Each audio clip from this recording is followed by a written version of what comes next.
Hey all, welcome back to session 2.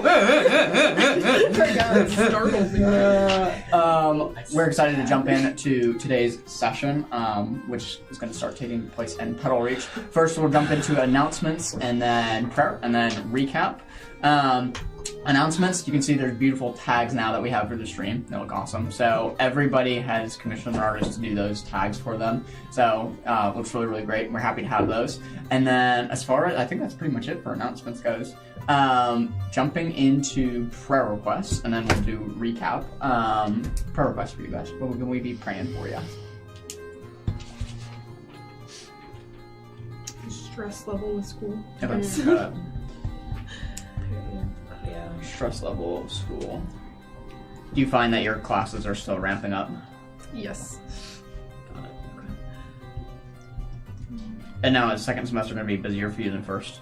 Or is it going to be this one's the busier one? It's hard to tell at this point. Mm-hmm. It could be. Okay. I don't think it's going to be much easier. Oof. Okay. But yeah. You can do it. Finish strong.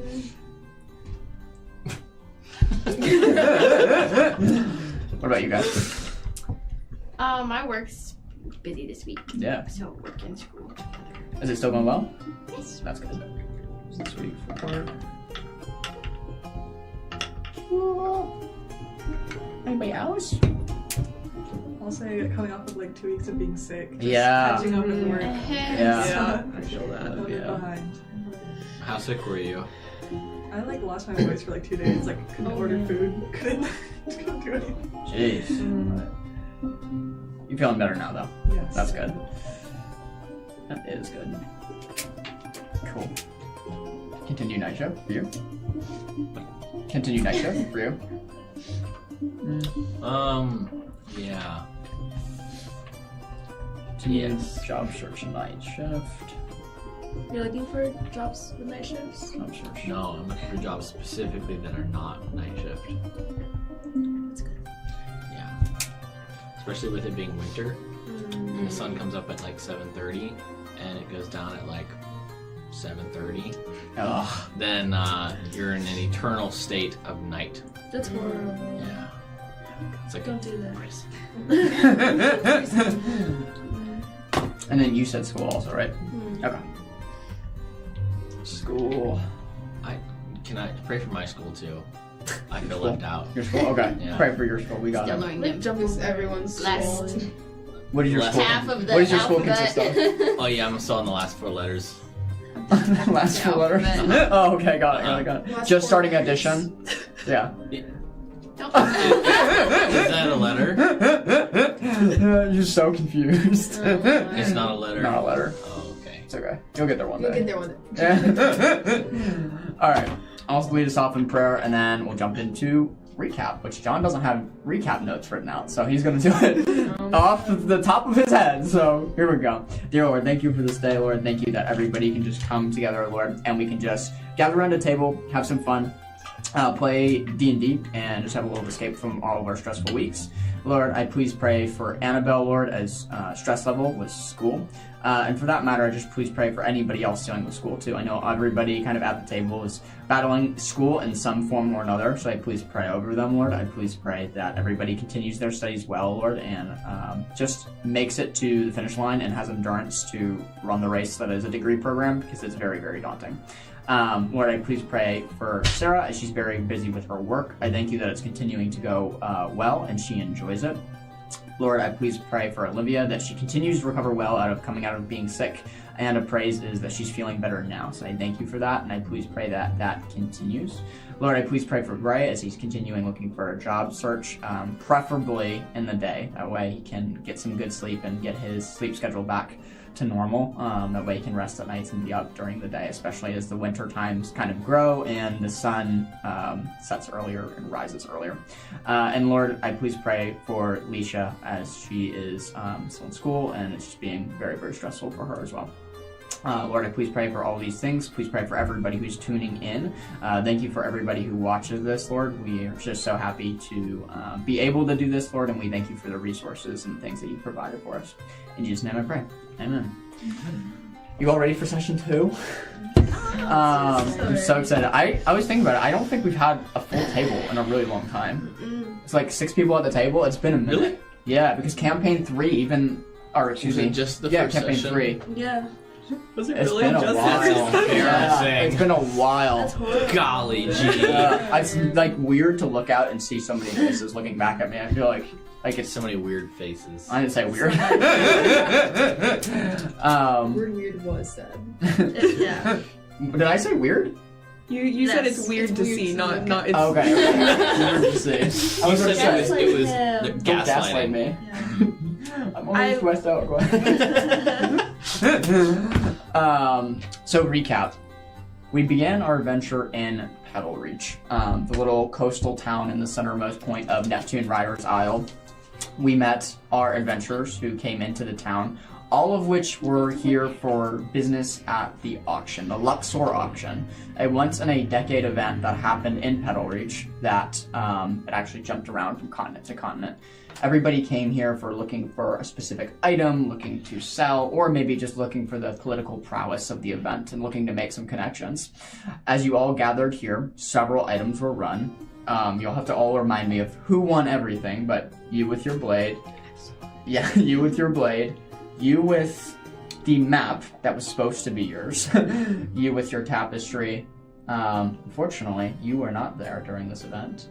You with your aetheryte dust. And Clove, who was... You didn't buy anything, correct? Nope. Didn't buy anything, but did successfully steal something.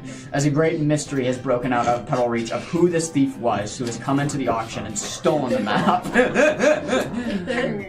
Guards are actively looking for this thief and trying to figure out who it was. As the auction finished, you all headed upstairs to the reception area where conversations were had, a few political connections were made downstairs before moving upstairs. But most notably, you quickly realized that looks like a group of thugs was actively looking for the person who had the map, which would have been these two at the time. They quickly kind of followed you guys as you moved out of the upstairs back into the downstairs, and they loosely followed you until you picked it up, which in that case, they dispersed amongst Petal Reach and you didn't see them anymore. After that had concluded, you all decided, or I guess before that, Beckett, you were recruiting people in the process for an operation of going down into the Leviathan Trench, the deepest trench that there is in Tildare. Goes roughly anywhere from 35,000 feet below sea level to 55,000 feet. And you were recruiting people for an operation of going down into the depths to find a certain artifact that you were looking for. Successfully recruiting the entire party, minus Livia's character. You brought them to Petal's Nectar for drinks and some food as you all gathered and delivered the assignment of what exactly was required, the contract so that you couldn't be sued, and a couple other things as well as to expect what they were getting into. As you all sat there kind of at the table, is there anything I'm missing? Did I cover all the bases? The pinging. The pinging, yes, that's very important. Thank you for reminding me. Talking about? Huh? We ended the session, which is exactly where we'll pick up, actually, with the group of thugs entering into Petal Reach's inn and tavern known as the Petal's Nectar. As they enter in, quickly you clock them and recognize them. You, looking at them, recognize them as well as who they are and probably where they have come from. As they kind of move into this space, quickly you feel on your thigh, correct? A humming or buzzing, if you will, as it kind of ding ding, ding ding, like a beacon. As you watch them kind of getting some people up out of their tables, immediately patting them down. The group of these four look like kind of like a blue half-orc. She has this black hair on her head, and she carries this nasty halberd by her side. There seems to be like a elf male who kind of has a magical staff that he's holding. And you can see there's a small little halfling kind of near the bar at this point with a bow and an arrow kind of notched in it, getting ready, just watching over the tavern, making sure nobody else is kind of running away at this moment. And then lastly, we have a man who's kind of not sure, but he's kind of near that L-shaped desk of the bar, and he's kind of minding his own business again, just watching over, making sure nobody is moving about. As they are moving closer and closer, I spent my fear from that as they kind of moving closer and closer to you. You did take one stress, I believe, at the end of one session. As they are moving closer and closer to you, Tongo, the little otter on your shoulder that was sitting there peeks up very, very happily and quickly. You, a little bit startled at first, think he's going to start running towards these random people, scurries off your shoulder, and immediately runs in jubilant joy to Olivia. Would you please introduce your character for us, please? Alright. You see a young man walk in, about 5'10", and an otter is now wrapped around his shoulders. He's a tidekin. His skin varies between shades of light blue and teals. He has an almost opalescent shimmer from the water that seems to cling to his skin. He has a medium, lean build and a permanent grin on his face. He wears a loose, off-white linen shirt, sleeves rolled up to his elbows, and leather trousers that fall to his calves. His hands are wrapped in fingerless gloves, and on his feet are sandals bound with strips of cloth. Around his waist is a leather belt, holding 3 small pouches, his sheathed dagger, and his grappler dangling from a belt loop. A sash is slung across his chest, carrying additional tools and coins, and a simple leather cord around his neck, adorned with a few small shells and a large sharp tooth. This is Kyler. Love that. That's awesome. Kyleth, as you make your way into the bar, go ahead and make me an instinct roll. First roll for Kyleth. As you're stepping in here and trying to ascertain the situation as what's going on is your otter kind of joins up onto your shoulder, kind of burrows kind of into your shoulder, and you kind of leets out like a nice little purr as he's so happy to be reunited with you once more. That is a 14 with fear. 14 Nice. with fear. Ascertaining the situation that is in front of you and you kind of looking about, trying to figure out what's going on, you quickly realize one of your people you've employed to work for you. We won't say what that is, but it was the bidding of the auction to go and kind of find something for you. You kind of look about and seeing this stalking what looks to be a gang of 4 people kind of just looming, and they're maneuvering around the tavern in a way that makes you think that they're looking for something, as they're asking people to stand, as one of the guys or girls will step forward and pat the person down. If it's a guy, the guy will step forward, pat him down. If it's a girl will step forward and pat him down. Very interesting behaviors. It seems like they're very, very carefully looking for something. As you kind of move very, very carefully, as they're getting closer and closer to your table, I'm going to spend another fear to activate countdown here. Is there anything you guys would like to do before they get to your table? None of us know what's going on. Do you think that Krem would notice, and or should I roll for that? I think you would all notice that there's a group that's kind of just approaching you little by little. As they're kind of loud, they're asking people to stand. I would say all of you probably have noticed at this point that this group of hooligans is asking people to stand. You all know these aren't soldiers by any means. They don't bear the crest of Petal Reach. They just seem to be a group of ne'er-do-wells. As Krem looks across the room and sees the hooligans patting people down and making their way table to table across the room in our direction, I'm leaning over to Beckett. If those people come over here, do you think that you could take care of them? Because I don't want them to, like, pat me down and take my necklace, or, like, my drawing pad, or my pencil, or my cranberries, or my clothes, or my hat, or my bugs. I think they look like they're after something specific, Cram, and I don't think that you would have whatever they're after. What I if don't they like the look need, of like, them, a drawing pad? I don't know. I think they're after something specific, but I don't like how this feels. Something's off. What is off? I don't know. Beckett would like to move the aetheryte dust into her pouch where she keeps the reward for everything, and she's also just gonna look around the table. None of you would happen to know what this is, would you? Did we recognize them from the auction? I would say loosely. I would say while you weren't directly paying attention to them, you would recognize that they were skulking around. They could be looking for a prize from the auction, but nothing that they've earned, so one of ours maybe. That's what I'm afraid of. I have suspicion they're seeking map. After bidding I saw them congregate in the corner and say something about killing to get the map that Cram had. Well, we don't have it. Yes, our table should be safe. Would they be after Cram, thinking that he still has it? I think they saw that the map was stolen, so I don't think they'd be after Cram anymore.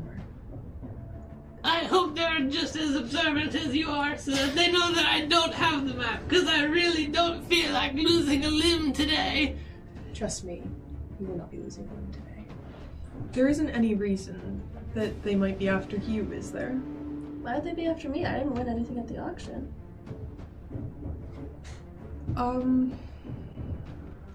You wouldn't happen to have anything on you that you didn't win. Nope. I only have this bag of gold. Can I insight check? Yeah, go for it. Instinct check, please. Do you want to try to roll against? Sure. Yep. Would I get advantage since I already have the suspicion about her? I'm definitely gonna get that too, yeah. You already caught on a whiff of the trail before. Oh, that's not a great... You're gonna roll presence here. Presents. Yes. Eat it, lying McLion pants.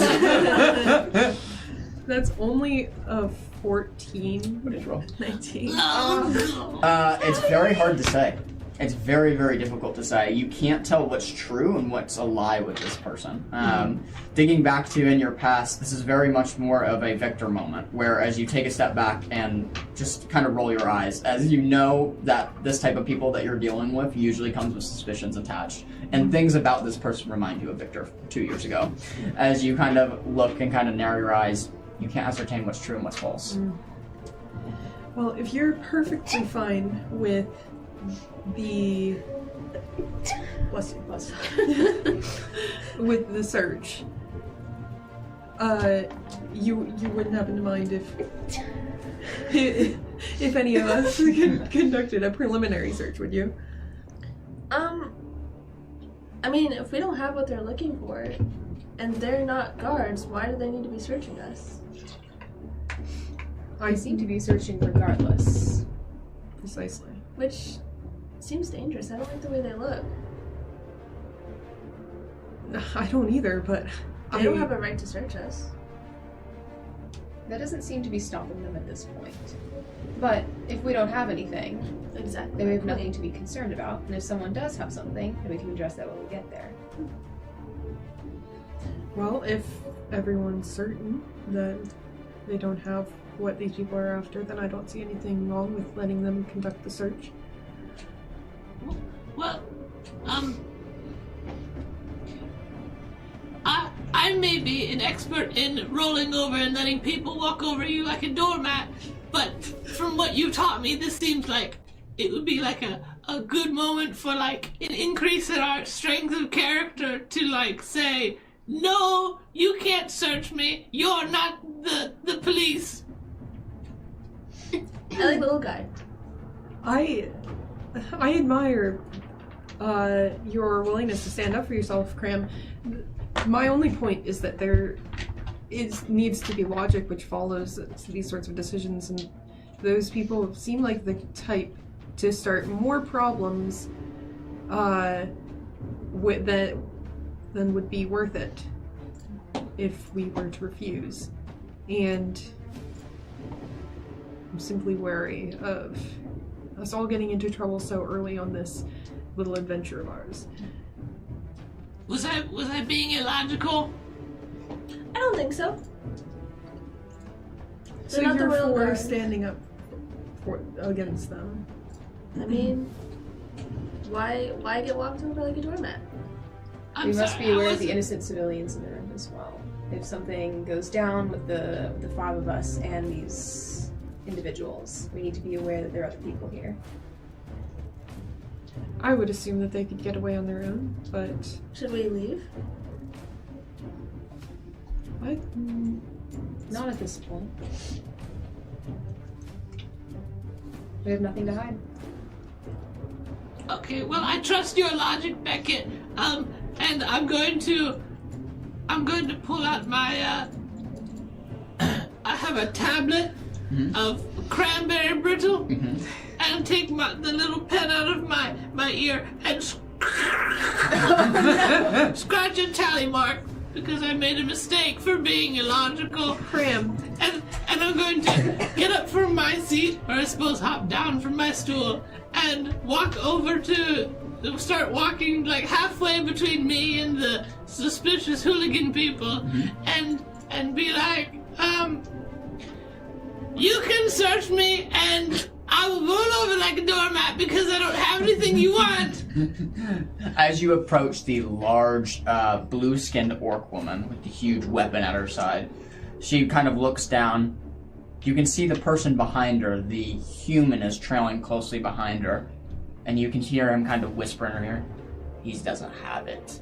As you can see an incantation kind of hover in his fingers and then through his breath as he releases it. Bing, bing, bing, bing. As they get closer and closer to you. They just don't even search you. They just move right past, not giving you really a glance of acknowledgement at all. Kylith, go ahead and make me an instinct check as quickly your otter companion jumps up. Danger! Danger! There's danger! It's gonna be a 7. Oh, critical success. Critical success? Whoa!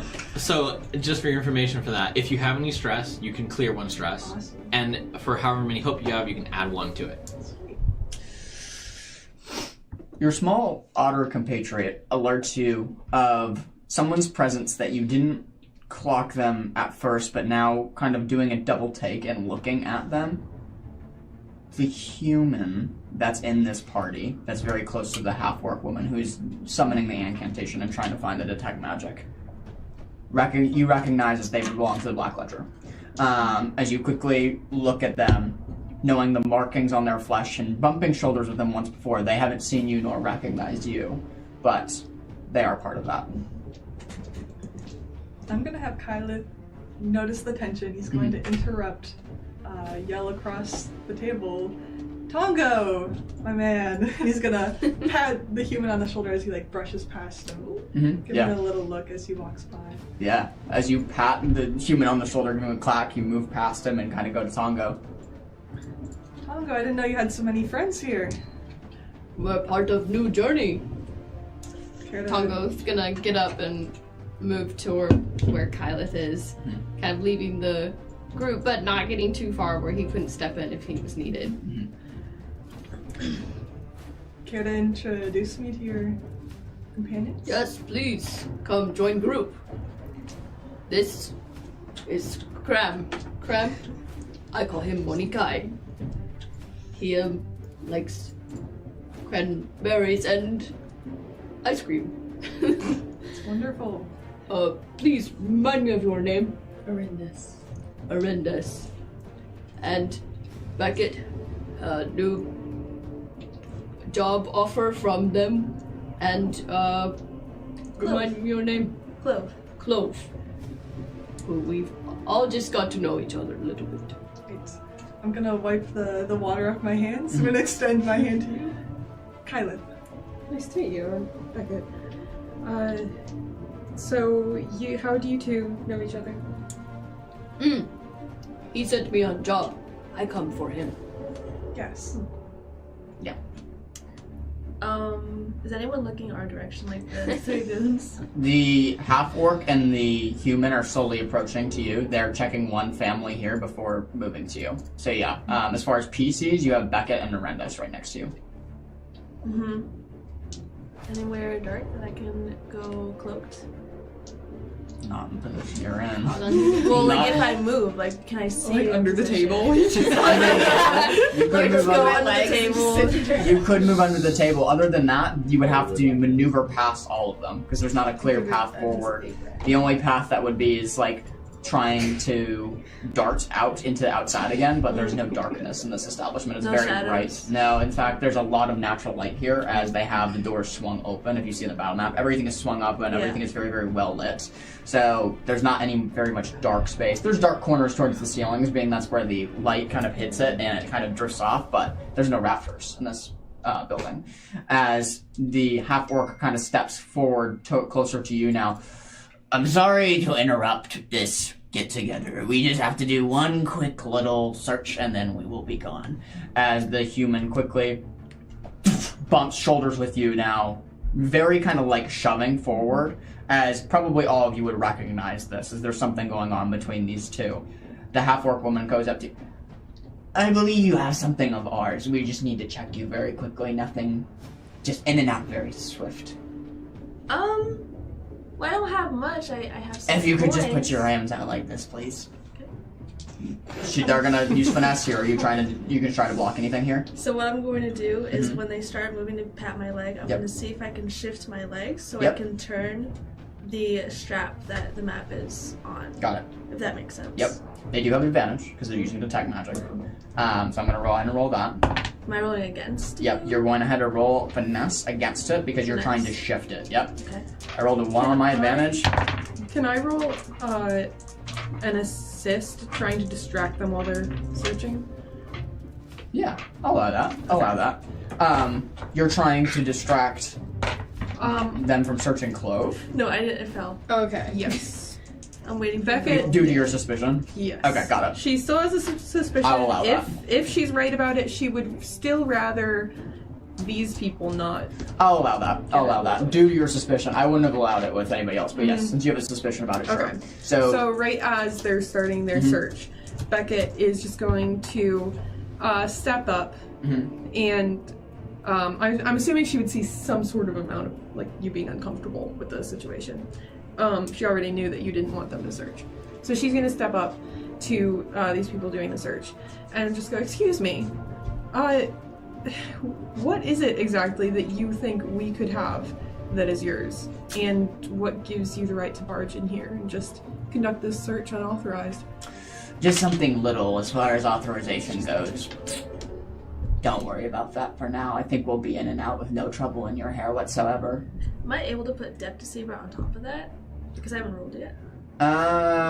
Depth Deceiver on top of her advantage? Yeah, yes you can. Yes you can, because this gives you advantage on presence rolls, correct? Yeah. Okay, so the way double advantage works is, what did you roll for your advantage? I only got 2. Okay, so you re-roll the advantage. If you get higher than Annabelle's, you can take the higher number. Yeah, but you don't get like 2 and something else. I can, but I just rolled a 2. You got it. You spent the bad one. Alright, let's see it. You're horrible. Oh, 6! 6! Oh, let's Okay, so you have 6 on your advantage, and now do your regular roll. Yep. Ooh. Let's go.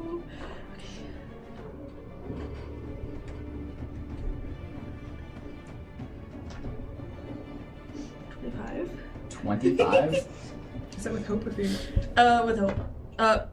Yeah, because my darker die is the. I rolled a 1 on my advantage. I rolled a 5 and a 4 on my hope and fear. I did take. As Oh. the half-orc comes Oh, up I to do you, get one. starts patting you down, you shifting. Explain to me this shift of how you maneuver it in a way that doesn't catch her palm at all as she's Yeah. patting you down. So she's gonna stand there and kind of like arch herself. She's gonna kind of bend her knee in and just kind of rub it like against her thigh. So then her skin is like shifting the rope and moving the map. So like when they touch her front, the map is like to her back. Like it's gonna be opposite of where they're patting. As they're moving down, trying to find any glimpse of what they're looking for, they don't find it. As they pat down over and over and over again, she looks confused and starts talking with the man. What's wrong? Are you sure it's here? It's not. She doesn't have it. And he goes, check the rest, as he looks towards Arendis and Becta as the half-orc moves forward towards you. Just a quick pat down. It won't take long at all. You oblige? Of course. Okay. So you oblige. Yes. Okay. As you both hold out your hands, they kind of pat you down, kind of seeing some daggers that you have at your side, leaving them. Looking for something. You both would recognize they're looking for something small with the amount of thoroughness that they're having in her search. She's very, very carefully making sure she doesn't miss any like square inch of your skin, making sure there's like nothing folded or nothing taped anywhere or anything like that. Being very, very thorough. Don't come up with anything. As she looks and she kind of looks back to the man once more, and there's a few dirty looks at each other that are glanced as she thinks he's given her incorrect information. Apologies for your time. As you see all 4 of them begin to go and exit the tavern, leaving you guys alone. Well, that was interesting. I certainly would like to know why they thought we had whatever they were after. I guess getting walked over like a doormat turned out really, really well this time. Yeah, I admire what you had wanted to do, and it was in normal circumstances I would have been all for that. So I don't think you should punish yourself for that instinct because it was a good one on a typical day. But something felt off about this situation. Well, that's okay. I trust your instinct. If you say it feels off, then it's so off. My instincts aren't always right, but thank you for trusting me anyway. So, do all of you have accommodations for the night? Well, Beckett, it seems like we might have a new friend who might want to join the crew. Do we have an extra contract? That's a good point. Would you be interested in joining us on a certain adventure? We're going to the bottom of the ocean. The bottom of the ocean. Yeah, you fit in really well. Yeah, you might see your dad. There's no. Why are we going to the bottom of the ocean? You see, this is what we had all gathered here for. I was explaining the quest with various little bits of information, but the gist of it is I'm after the ink of a certain deep sea creature, and it is only available in the Leviathan Trench. And we had been hoping to procure a vessel to submerge and seek it out with the help of a capable party. And what do you need this ink for? It is a matter that it's a personal matter. I would rather have full agreement from everyone involved before conveying that information. But it is not any threat to any of you. I mean, if you need ink, I can get you ink. There's no need to go to the bottom of the ocean. It's dangerous. There is for this ink. We'll wrap up our own deal first. I'll look to Tongo. Did you secure our agreement? Then I would. Did you get the map? No. It was stolen from auction. Right. But I have different treasure instead. Maybe a substitute? We'll talk about it later. Sure.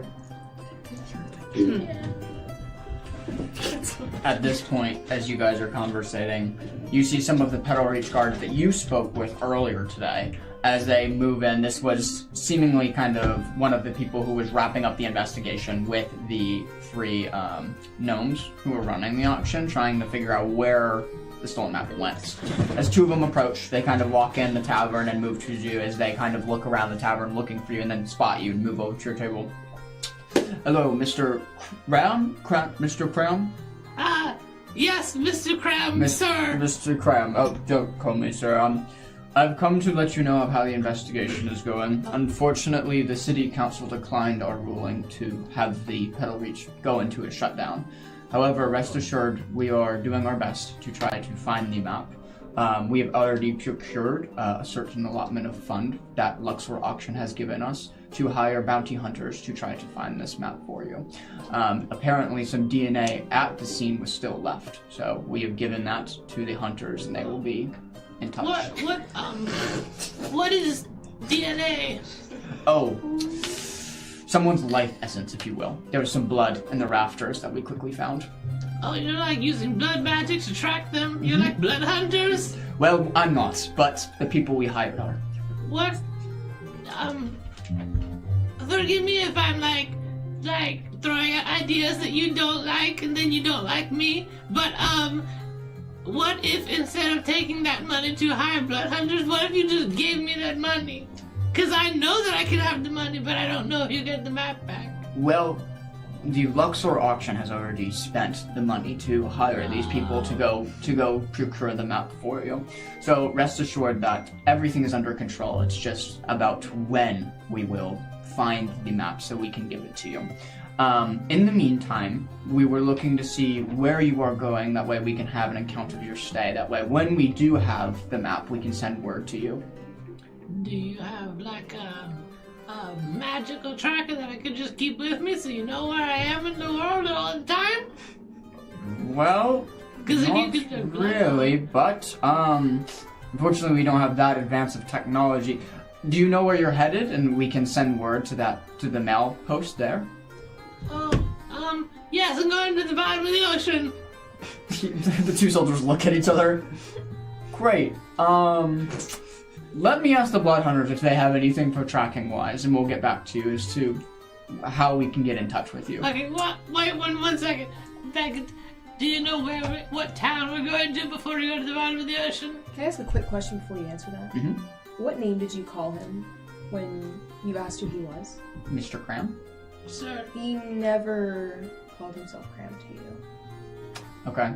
So what name did you give the soldiers? I don't remember. Mark, M-A-R-C. Mr. Mark, thank you. I was about to kill this guy. No, sorry. He would have said Mr. Mark. That was just a DM error. Yeah. Oh, it's okay. Don't worry. You're fine. Don't really think about it. I can come really like whatever you want. It's okay. I'm gonna shoot with my crossbow. We haven't talked about an exact route yet, but I had thought that we might do some research before embarking on our full quest, perhaps at Levisora. We can send post to there. Okay. If that works for you both. Thank you. Your detective team is very very professional. I very appreciate you guys being like so. We do our best. Unfortunately, there's very little crime here, so whenever we do get a job, we all get excited about it because something new to do. Oh, well, this exciting thing is really bad for me in this case. It is, unfortunately. But rest assured, the best bounty hunters the Luxor auction has paid are on it. Okay. Well, if they're like as good as the security at the Luxor auction, then I'll try to just deal with the grief of losing my item. But I thank you so much for trying. My condolences on your item. I know I must have meant quite a good deal, but don't worry, they're on top of it. Okay. Good luck. Would you like a cranberry before you go? Well, sure. Okay, here's a cranberry. As he takes you can have two, actually. As he takes it and takes the two of them, gives one of them to his friend. Thank you. We all bid you a good day, and apologies for the inconvenience again. What is your name? Dylan, as he reaches out a hand to shake yours. Oh, He's nice to meet you. Very large. You can see kind of just protruding out of his armor how muscular this human is. Wow. Very, very strong individual. He looks like he's fought in several battles to claim the status that he has here in the Soldier of Petal Reach. He looks to be probably high-ranking, a captain or a general amongst the militia here in Petal Reach. Okay, you have a very nice handshake. I'm sorry, I don't have anything more to say, I'm just talking now. As he gives you a nice little bow, and they kind of make their way out of the tavern. You all leave with the new news that nothing has been found, but the investigation is currently underway with newfound assassins. Yeah. I did not lose blood until I was outside. And you said it was found in the rafters. No, you did. You got shot. and stabbed. Oh, but in the rafters I didn't. She jumped on me, but I didn't lose any. The blood was from her. Okay. So do they have the right blood? I can't tell you that. Just wanted to clarify. I wasn't bleeding. I'm fine. Don't even worry about it. Nothing happened. So Beckett, should I give Should I ask her if she wants to join? Like, give her a contract or something? Who are we talking about? That new person. Oh, he said he needed to wrap up a deal with Tongo first, but if you are interested, I would be happy to prepare a contract. I'll look it over. If you give me one. Alright, I'll give it to Cram so he can give it to you. Okay, you're definitely closer, but here you go. I'll take it. And while I'm reading it over, I'm gonna ask Cram. So, you lost something? What's that guy talking about? Oh yeah, actually it's the same map that you were wanting, but you don't have, and so I got it. And so Tonga wanted to get it too, but then it got stolen before we could actually like take it home, so I don't have it. But they're gonna get it for you. Well, they said they were gonna get it for me, but I've learned that life comes with lots of disappointment. I'm gonna sign the contract without reading it. Yep. Happy to join you guys. As you sign it back and slide it back in, everything appears to be in order. Alright, well, we're very pleased to have a new member, especially one who seems trusted by an already acquaintance, sort of. Soon to be friend, hopefully. I vote that we head out as soon as possible, after we can all get some rest, of course. Yeah, does everyone have accommodations for the night? I'm assuming it'd be the same accommodations. The place that you stayed in prior, yes. Yeah. Thank you. What are accommodations? A place to stay for the night for yeah. everyone to sleep, making room sure or that they something. have a room at the inn or something. Are we paying for their rooms? Not tonight. Okay. Alright. Well, if everyone is prepared and everything's wrapped up here for the auction, what do you all say of setting out in the morning? What time? Maybe dawn, a little after. Just all head to the docks and meet there. Sounds good. You all venture off for the night, find your separate accommodations. Some of you in this place, some of you in other places around Petal Reach. You all find rest very, very easily, as today's been a very long day here for the auction. But nevertheless, you find it, you take rest. Before you go to bed, would there be, I'm not asking if there's not, would there be a conversation that would happen between you two? Okay. Yeah. So, Tongo just walk over to Kylie. One more drink before night is over? That'd be great. Let's go. Any idea what happened just now? Who those people were? I mean, I recognized one of them. Not sure who the rest were. But didn't realize what they were after till they left, so couldn't do anything. Sorry, I could not get map. That Krem was outrageously rich. Seems persistent, that's for sure. I don't know where he got all of those favors. But instead I have unique gift. It is this blade. I have it on me, right? Oh yeah, okay. absolutely. So I just set it out on the bar. As you take it and put it on the bar, as soon as it's placed on the bar, the hilt just dislodges a little bit from the sheath, just slightly. Not like it comes apart, it just kind of comes out a little bit. And with that, a puff of smoke just comes out from the sheath. Would I know anything about this sword? I'll let you roll me a knowledge roll. Sure. I'll let you roll me a knowledge roll. That is a 7 with hope. 7 with hope. It looks really cool. Unfortunately, beyond that, you can tell that the smoke is of magical variety, meaning it's probably some sort of magical blade, but beyond that, not sure. Yeah. Was this one of the auction items? It was last item, I think. Do you know what it is? No, but it looks cool. That it does. And powerful. I mean, I have no use for it. I thought I could trade you for a map. Not trade you, but replace map with sword. Just keep it. It's fine. Any idea how to get map? I mean, this group seems like our best shot. If we travel with them, we should be fine. Know anything about this place we go to? I've sailed over it. Never thought to go in. I don't think this would need to go in the water. How dangerous you think it to be? I've only heard tales of what's inside. Okay. Well, glad you're with us on this journey. It's a job. Okay, I'm going to run. No. Okay, get stabbed. Yada yada. Get stabbed. Yeah. No way. This person who stole sword up in the rafters. I jump after them, I tackle them, and they pull knife on me. This job big stuff. I'm sleepy now. I appreciate your dedication. Sacrificed a lot. I still get paid. I'll pull out like half of the gold amount. Sure, on the sure, table. absolutely. Fair enough.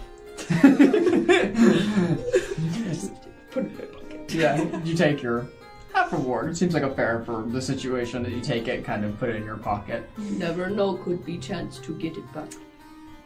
You led me here. I admire that. Well, time go sleep now. Good night. As you head off to bed, are you heading off to bed as well? I'll head to my place. Sure. As you all head to bed and begin your long rest, you guys can take your long rest actions now. Except one of you. As you get to your room and close the door, latch it, you immediately reach down to your thigh or your leg or wherever the map has shifted to now and begin to quickly grab it and unfold it and see what, take your eyes and read what actually it is you stole. As you kind of start to unfolding it and start to look at it, what looks in front of you is arcane scribbles. Something that you can't read, as everything is written in a magical language that Clove does not know. As everything is written, you almost watch every 1 or 2 minutes. It scrambles. The words change off the page. You quickly realize that you are holding a magical codex, a magical glyph. So while this is a schedule, it is an unreadable schedule unless the right person with the right language is able to understand it. You are holding an enigma in your hands, a puzzle of the schedule of the lost schedule, the schedule of the lost duchess. As you hold it, it's still worth a lot of money, but it's worth a lot less significantly now if you can't read it. This is what everyone wants? I mean, this looks like a 3-year-old did this. What's going on? She's gonna watch it shift and she's like, this is unbelievable. Yeah. Roll it back up. As you frustratingly roll it back up. Knowing you have something authentic, it will be very hard to barter to give it to someone and convince them that it's authentic, being that it's in magical writing, unless you could transcribe it or find someone who could. So you fold it up, you head to bed. Is there any last things that you would like to do before you head to sleep? Can I check my wounds? Yeah, absolutely. As you kind of take off some of the clothes that you've been holding. Some of them is healed over that last short rest, but a lot of them are still present. I'm guessing one of your long rest actions will be tending to them. As you see, Actually, they're all healed from when I did my short rest. You got all of them done in a short rest heal? Mm-hmm. Wow, that's impressive. Okay. So we'll say some bruises and cuts are still present, but no active bleeding. But you can absolutely take time to patch work and patch them up.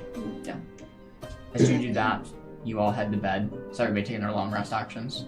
Click downtime and then click long rest if you're unsure of how to do that. Yeah. Can I prepare with Beckett? Yes, please. As we get settled into our room, and the sounds of the rest of the Petal's Nectar get quieter as the sun sinks lower into the horizon, Cram gets settled in his... It's settled probably either beside or under the bed that you're sleeping on, small and dark spaces.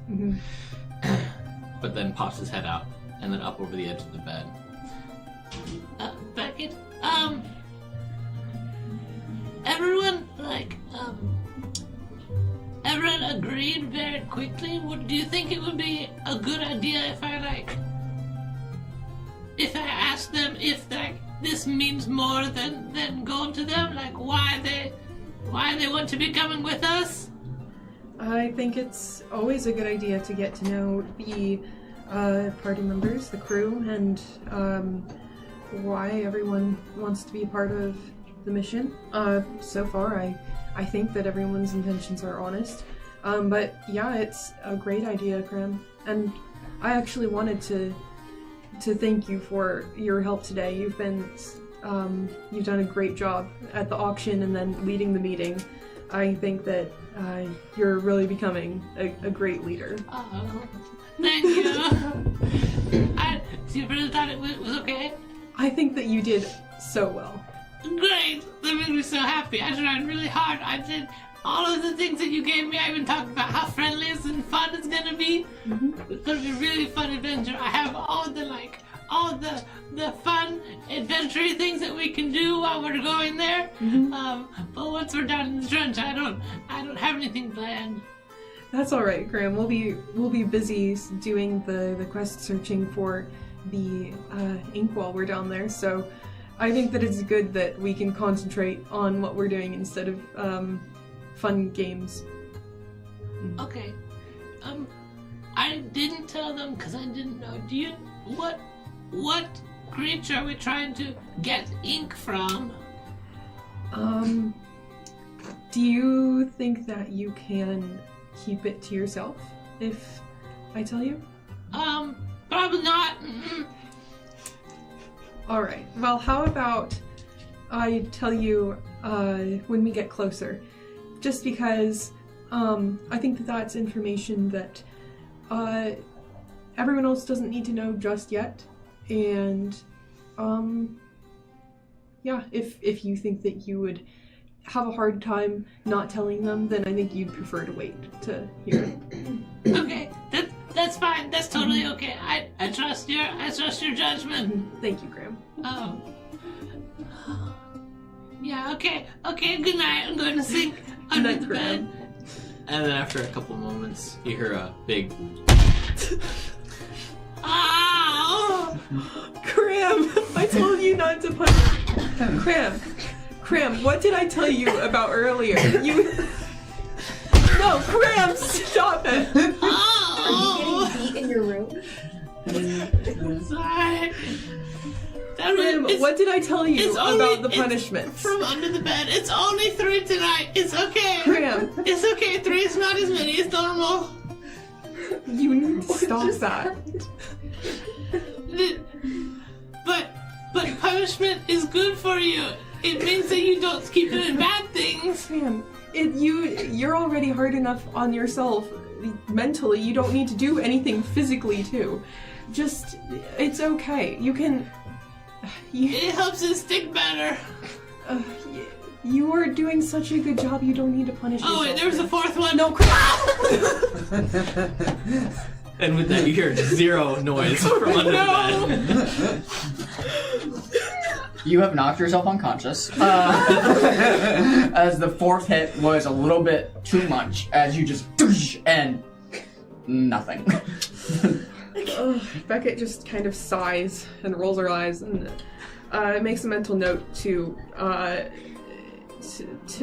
make it actual effort to get Graham to stop that. Maybe try taking his board away or something. But yeah, she will just sort of go to bed, pleased with the progress they've made in assembling the team.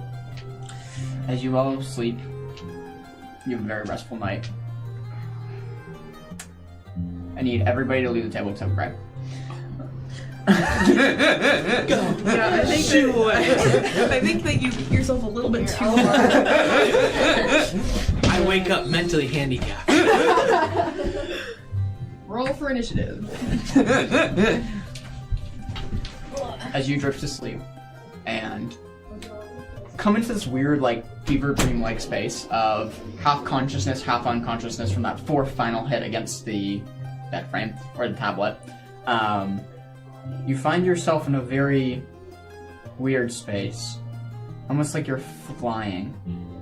You feel clouds kind of as you're just flying through them like a bird, like you've done before in animal form. But this time it feels different, it feels heavier. As you feel the moisture kind of hit your face as you fly through one of these clouds. You're just looking and you see the two suns kind of rising over Tildare. The beautiful sunrise and full of colors over this land. As you keep flying, you look down and you see Shiguk. After a very, very long time, smoke kind of comes up from the village as it looks like it's just been recently raided. Your mind feels like it's quickly infiltrated by negative thoughts of wondering if your family is okay. And as you try to dip down and lower down in altitude to get closer, there's something that's stopping you, a barrier that you bounce back off every time. As you try to get lower and lower, it bounces back just every single time, almost trapping you in a cage as a skylight view over looking at your town just completely in ashes and smoking. You can see the bugbears running around frantic. You then hear a still, calm, peaceful voice in the back of your mind. A test, my dear. It is coming. You quickly recognize this voice you've heard so many times before. This is the warden's voice.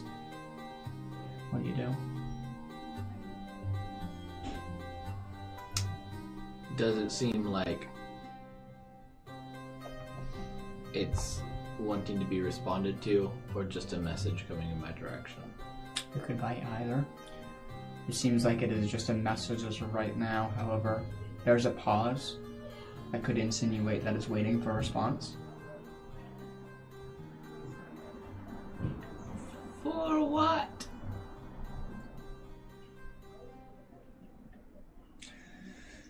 A test of your faith and belief. I know you can do it, especially with your newfound friends. Just then, the barrier breaks, shattering like 1,000 pieces of glasses as you just feel yourself falling from the sky, getting closer and closer to the ground, falling, as you try to quickly animalize into some sort of bird to catch yourself. You hit the ground, waking up, startled. Everybody come in! You take 2 stress. As you wake up, gasping with air kind of in your lungs. We'll go in height order. Annabelle and Alicia! She's making ramen. Oh, Alicia's or Annabelle? Alicia. Okay. That is okay. Also, I would like it to be known that I choked on water halfway through, and Gray did not let me live that one down. Shut the camera. Lily's not here. Alicia didn't finish her ramen. Is it raw? Yeah. Is it intentional? Yeah. Oh, Back up. okay, slay. Back up. As morning quickly dawns on Petal's Nectar, you see the 2 suns kind of illuminating the space within the inn, and you hear a gasping of air as you quickly look, just you know it's Cram's voice as you look around and you see Cram just in a dead sweat, him panting over and over and over again. It looks like he's just had a nightmare. Cram, are you alright? I turn and look out. Beckett's head upside down, leaning over the edge of the bed. Oh! Yeah. You hit yourself a little bit too hard right before bed? Yeah, probably. Or was it your pet beetle again? Oh, no, sorry. I just had a weird dream. You know the warden that I was talking to you about? Yeah.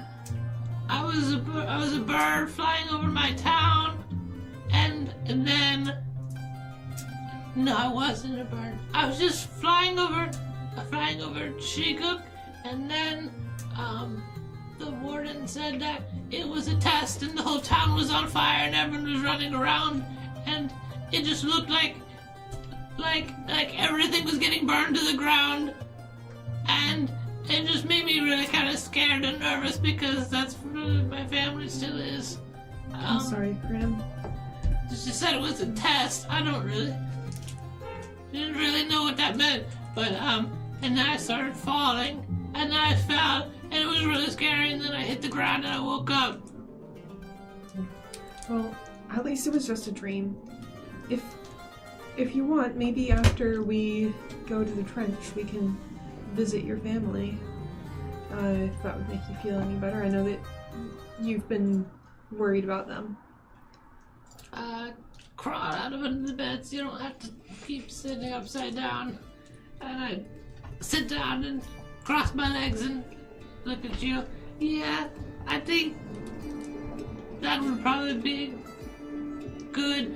I get more nervous with every quarter that goes by.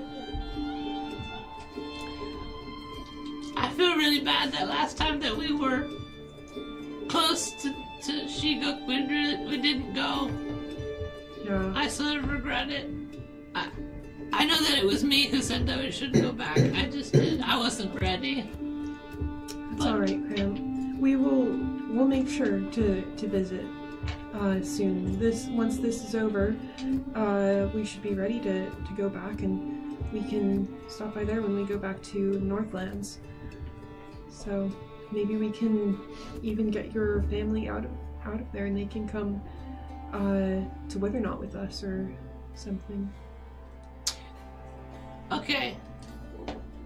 But just remember, it's very dangerous and very, very scary, and the bugbears are super vicious, so when we go back, we just have to make sure to be very careful so they don't, hang us up or something. We will be careful. And remember, we've been in dangerous situations before, and we did just fine, didn't we?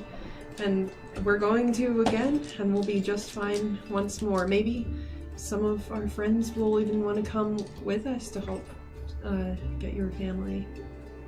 That would be good. Did you see when the hooligans were gonna frisk everybody?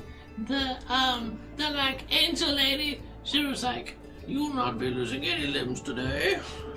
She was very apt, ready to protect us, specifically me, and it made me feel really safe. Yeah, I admired that. I think I need to talk with her, because I was thinking, and I realized I didn't really see anything that she was in this for. I don't really know why she's interested in the adventure. Everyone else already seems quite adventurous, and some of them are interested in the quest for your map, like Tongo, I know. But yeah, we'll need to talk to her at some point. Okay, you do that. Let me know what she says. Do I have more time to sleep? I'll look outside. Is the sun coming up yet? It's up. Alright, well, how about you sleep some more on the boat, Cram? It looks like we need to meet everyone at the docks. Okay, that's okay. Sorry, I won't complain anymore. I promise. It's alright, Cram. I'm gonna sink back under the bed and pull out my tablet and make a little scratchy mark. No, Cram. Can I reach under and try to grab the tablet? Are you trying to contest? I wasn't expecting it. Okay. As you grab it really quickly.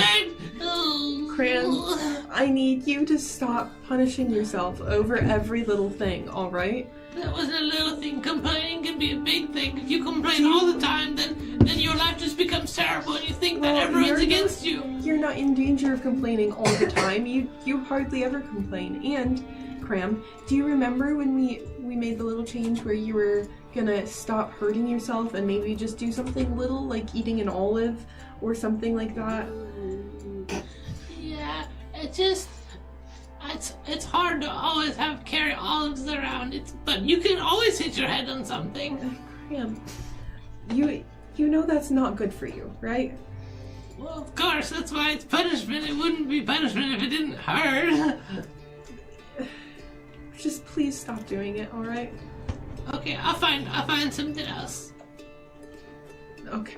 Well, let's just get to the docks. Can I have my tablet back? What are you gonna use it for? It's really scrumptious. It's cranberry brittle. Okay. You see it in the corner has been nibbled off. So, are you do you promise not to put any more punishment marks on here? Oh, no, that's the whole point. Well, alright, but if I catch you hurting yourself one more time, this is not coming back to you, okay? Okay, I'll think of something that's Okay. not injurious. Alright, thank you, Cram. That's a good word, right? Yes, that's a good word. I'll hand it back. Yeah. Okay. I'm gonna go pack up my stuff, and then I'll go downstairs and see if everybody's up already. Or did everyone stay here? I'm not sure where everyone stayed. It's possible a few of them were here, but I kind of doubt everyone was already here. Okay, So. well, I'll see who is here. As you hop down, like get ready, kind of like the inferred meeting point was back here in the morning. How many of you are there? Back at the inn or back at the I docks? think that we said the dogs. You did say docks. Okay, I missed that. So, let's go the docks as you guys are waiting there. You kind of hop down and get ready with all of your things. Are you following suit? Mhm. So you both follow down into the downstairs part of Petal's Nectar Inn and Tavern. You kind of make your way out. The sea breeze hits you. The salt in the wind that covers that flows with the wind here. It's like this mix of like salt and then the pollen that is in the petals here. As you move out through the cobbled stone streets, you quickly see everybody there at the docks waiting for you all. Alright, I'm glad to see everyone here and ready. So, does anyone have any final business before we depart? No? Have I had a boat prepared, or do Yes, I need to... yeah. As you're standing on the docks, you've hired a houndin. He's a fisherman who bridges this pass from Marshman Grove to Petal Reach, just every so often, trading things. It's a small, very, very small sloop, but the day's journey across the reach is probably only a day or two, so it shouldn't be anything. It doesn't need to be something huge, as long as it can just get you across from Neptune Rider's Isle to Eldoria into the swamp, and then from there deciding where you'd like to go. As you hop on his ship, everybody, welcome. Anybody have any questions before we shut off? As you can kind of see the sloop, he kind of raises a sail and gets ready kind of at the helm. To Marsh Mangrove? Yes, sir. Thank you for waiting for us. What was Cram gonna say something? Oh, I was just going to ask, I've never met a dog person before. Do you bark? Well, that is an excellent question. I would say we do, but most people know that we can speak common as well. Well, yes, I can see that you can speak, but like, is it like normal for you to like, woof, woof, woof, woof? He turns and looks at you. I'm sorry, sir. He means no offense. It's he's just very curious. Of course, no problem. As he kind of like looks at you up and down. Have you ever been on the high seas, son? Oh yeah, like 5 or 6 times, I think. Would you like to steer the ship? Really? If it's okay with you. Of course, he'd love to. Okay. And you go ahead and make me a roll. I get to pick where we're going. Kind of crashes. As you go up to the helm of the ship, go ahead and make me a finesse roll to try to control the ship as you're making your way out of Petal Reach. The flowered fields slowly go distant and distant into the bay as you move closer and closer to the ocean. There's a good chop as you can feel yourself going up and down pretty steadily, as anybody who has not been on a boat very often might experience some nausea from seasickness. Is it just him or does he have a crew? It's just him piloting this sloop. How big is this boat? Yeah, great question. It is a classic sloop-sized boat, so it has one cannon on each side of the boat. Probably at max, trying to give a distance, probably 25 feet in length. Yeah. And how many people normally man the sloop? 3 to 4. So does he require any assistance from any of us? As we're He sailing? seems to be tacking the sails actually pretty well. All of the sail anchors are next to the wheel. It looks like he's engineered it, that way he can man it himself. The back of the ship, you kind of give the smile as did Minnow, as it's kind of plastered on the back as it kind of sails through the chop. Very soon, it becomes a bit cloudy, but nothing thunderous by any means, as you're kind of out in open water as there's a steady chop What was your roll? 16 with hope. 16 with hope. You do really solid, actually. On the wheel, as you're navigating, kind of moving it with this Hounden's instructions, he's very carefully, like, changing your posture. Everyone goes, changes your posture very carefully as you grow a natural affinity to steering this small sloop, as it's not as difficult as you thought. Then again, having instruction does help as well. I will now call for your 1d20 gross travel roll of how all of this is going to go. So either you can make it or you can make it. I'll let you pick.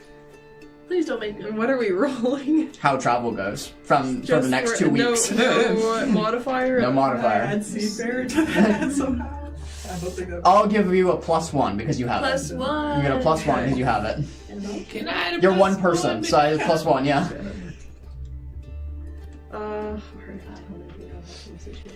This is a big roll. You want something high here. You want something I really know, high. I know, I don't really have any experiences to add to this. It's just uneven. That's the only thing. Oh, Yeah, I'm nervous. Should I? Actually, no, that's got skewed. Alright, let's see it. Let's see it. You can do it. Oh, man, it's only 13. That's not terrible. It's not terrible. You've done worse. So 14 with The one. Kylif's added seafarer knowledge. As you move through the kind of the stretch of ocean, I did have my map open at one point in time. I can pull it up again so you guys can see the reach of water that you have sailed through now. It's that intersection between Petal Reach and Marsh Mangrove, so right here. As it takes about a day. For the sake of expediency, as you reach Marsh Mangrove, you quickly find your horse and, your associated, cart getting ready for this journey as you've scheduled this all ahead of time. I'll now ask you for your route of what are you planning for, of what route do you want to take? Are we going to Levisora? I would like to discuss that with the party, but Sure. For speed's sake, we don't need to have the full conversation. Just, would anyone oppose going to Levisora? Okay. What is Levisora? Levisora is a city that is right off the shore of Lake Selene, I think it's called. Yep. It's a very big center of knowledge and research. There's a lot of scholars there and a lot of politicians. It's quite high class, but there's there's a bit of corruption, but it's not like a criminal sort of city. It's best known for all of its research that's done in the large library. Can't remember what the library is called, but it's the largest library in Eldoria, I think. A knowledge capital for Eldoria, as it's one of the most growing towns in population, and with its prowess of being very, very intellectual and its academic, and also the knowledge of libraries in Flora as well, knowing very, very well. Let's say one of this, because you made me a knowledge roll to see how much you know about Levisora. I might rely on your help for this one. I'm trying to dig through Campaign 2 information. Who wants to make the knowledge roll here? Go for it. Because I feel like I would know research. Sure, go for it. Are we each making knowledge? Just one of the 6 of you. Beckett would have One also of the done 6 of you, so you gotta research, pick. I think it's gonna be you, right? Does anyone else want it? Go It's for up it. to you. Is Knowledge. 1 of 6. I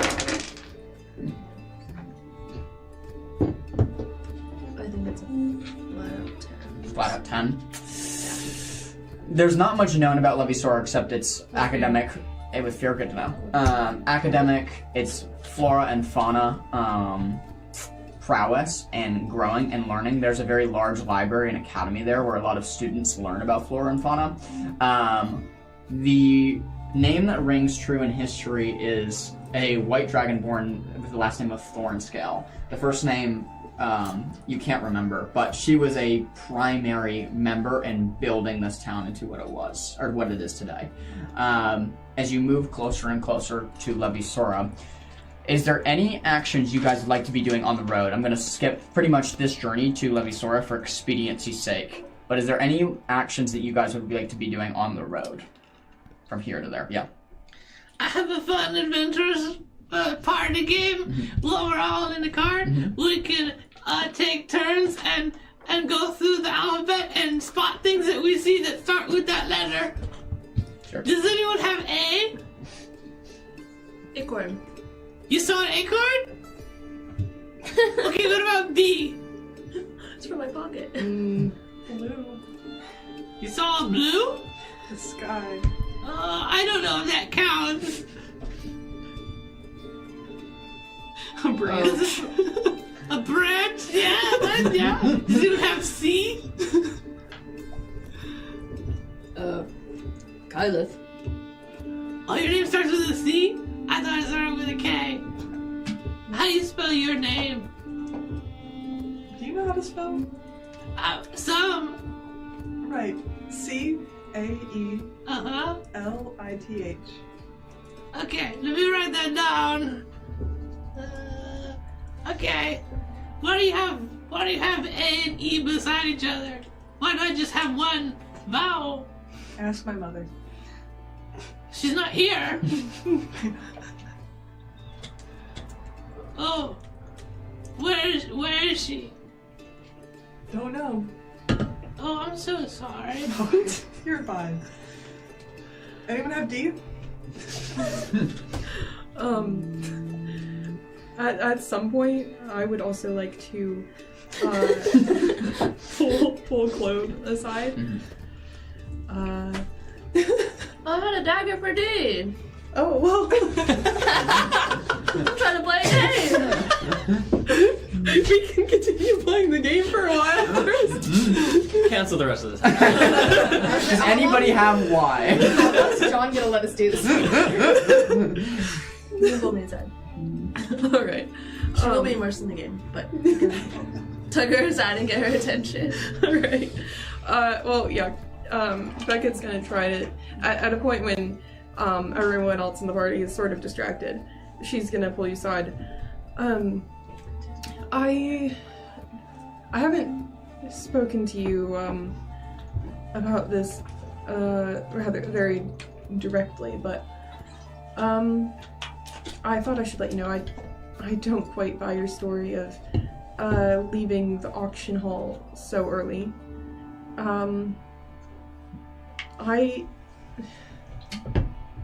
You have what it is that those people were after, don't you? Can you keep secrets? I can when I want to. Okay. After we had a meeting, I went to the bar downstairs. Mm-hmm. They had a fruit bowl, Mm-hmm. and I took a piece of fruit. Mm. But it was a new fruit that I haven't tried before. So, like, my curiosity was there, and I tried to get my favors because I gotta use. The fruit is free. It was free this whole time. Can I? Do I have to insight check, or do I just know? I mean, you know she's not being deliberate about the truth. Yeah. Look, I'm not gonna. If you can just come clean about this whole situation, I'm not going to reveal anything in front of the entire party. I'm not going to seek vengeance, but I do value honesty quite a bit. And if you would simply reveal what it is that happened without being forced, I would very much appreciate that. Okay, fine. I knew the fruit was free. What I did there was nothing harmful. Simply didn't have much interactions with people. I didn't really talk to anyone else. So, I don't really have witnesses on my side either. But just know that I have good intentions. I know that I might seem mischievous, but I don't want to hurt anyone. Alright. Are you completely denying that you had anything to do with the thievery that happened with Krim's map? I wasn't there for that part. I'll tell you that. Okay, that I will insight check. Go for it. Can I contest by Yep, using presence. Death Deceiver? Yep. Presence and advantage.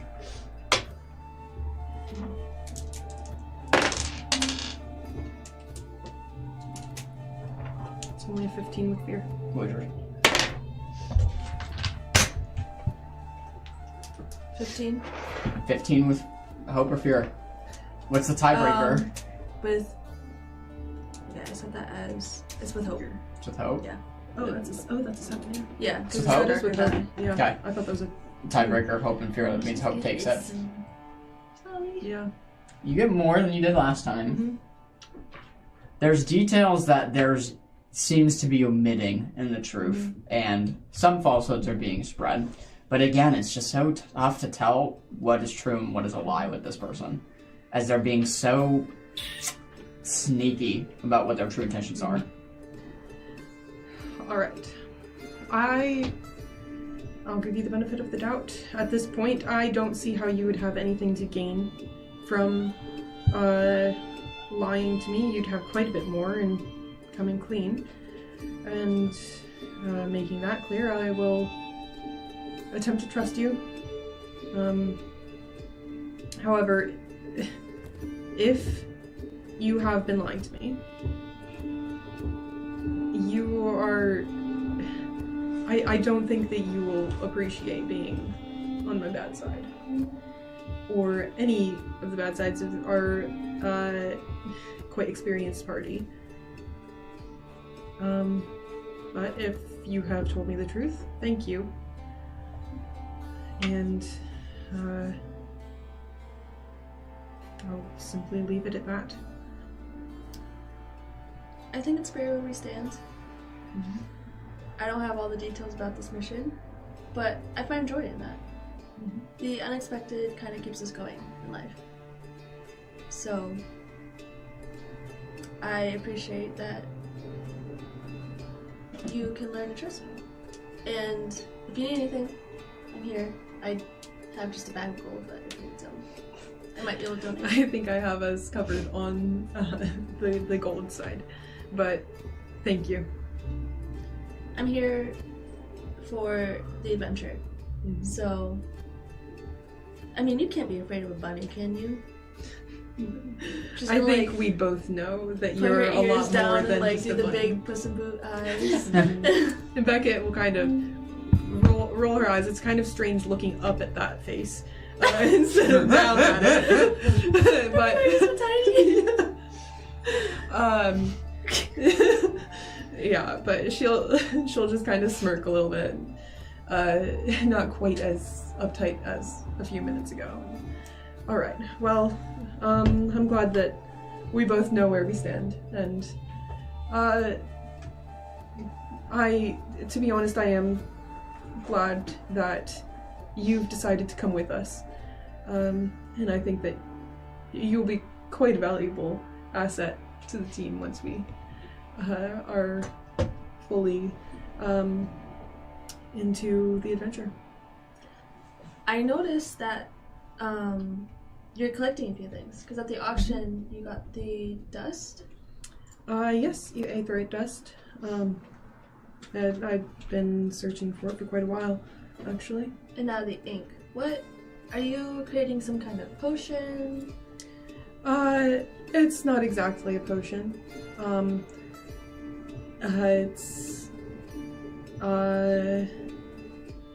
It is more of an actual, more arcane ink, to be honest, but, it would not be overly valuable to anyone besides myself, if that's what you're thinking. Just intrigued. I grew up in a family where we collect a lot of ingredients and use them for different things. So, just curious of why you're collecting ingredients. What are you trying to get to with these ingredients? Well, it's honestly somewhat of a embarrassing topic of mine. I don't know. It's hard to speak of, but as you likely noticed by now, I am a wizard. You are? Yes, you might have thought it was someone else, but I have cast a few spells already on this journey. Just little things to light our boat at night and such, but... That is you? That's so intriguing. So were you just born with... How does that work? That's kind of what I was getting at. I wasn't born with or able to procure my abilities the same way as a regular wizard might, through study, or a sorcerer through innate ability. I came across mine in a rather unusual way. I tried to learn, but seems something is different about me, and I'm not quite able to grasp the arcane in the usual way. So that's actually what this arcane ink is for. It enables me to use the spells that I have studied. She kind of like rolls up her sleeve. All of these tattoos are inscriptions of the spells I can use, and until they are inscribed with a special ink, I cannot tap into the magic. She's gonna like sit down and like see crisscross applesauce, like really intrigued. And she's gonna look at all the tattoos. Mm-hmm. So, when you studied magic, is that where all these inscriptions came from? Yes, most of them were just from regular spell books. Some of them are failed inscriptions that I attempted when I was early on in the experience and didn't realize that I needed this special ink, but others are successful inscriptions, and many of them you'd find in a common spell book. The ones I need this ink for are more unique spells, which is why they require more unique ingredients. I understand that. It's a bummer that if you want to get something that seems impossible to get done, you really gotta put yourself out there and do things that kind of change who you are. I think that adventure is quite a good thing for the spirit. And it really builds you into a better person, I believe. I'm excited. I might have come on this quest even if I wasn't on the one needing the ingredients. It seems exciting to me. I'll be honest, I've not done much with water and ocean, so I don't know how much I can be able to help. But if you need like a chef, my parents have taught me really good soups that can heal. So if anyone get motion sick, I might be able to help with that. Well, thank you. I'd love to learn your family recipes. Pretty yummy. I believe it. As long as you guys are okay with just mostly veggies. I'm fine with that.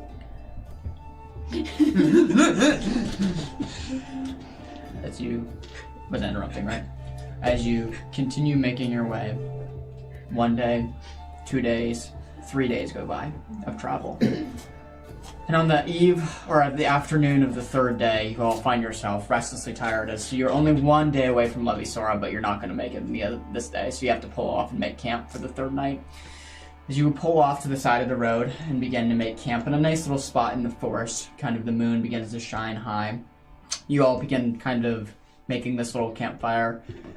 As if any of you have things that you'd like to ask each other or talk, that would be a great time as you kind of make your way there, start laying out the bedrolls. Some food is prepared, I'm guessing by you, being that you're the kind of lead of this venture. You have some rations and stuff prepped.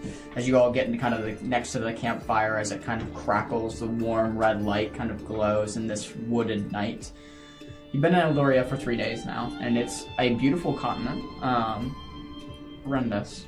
Before moving any further, over the last few days, you've been thinking. You are now on persecuted land.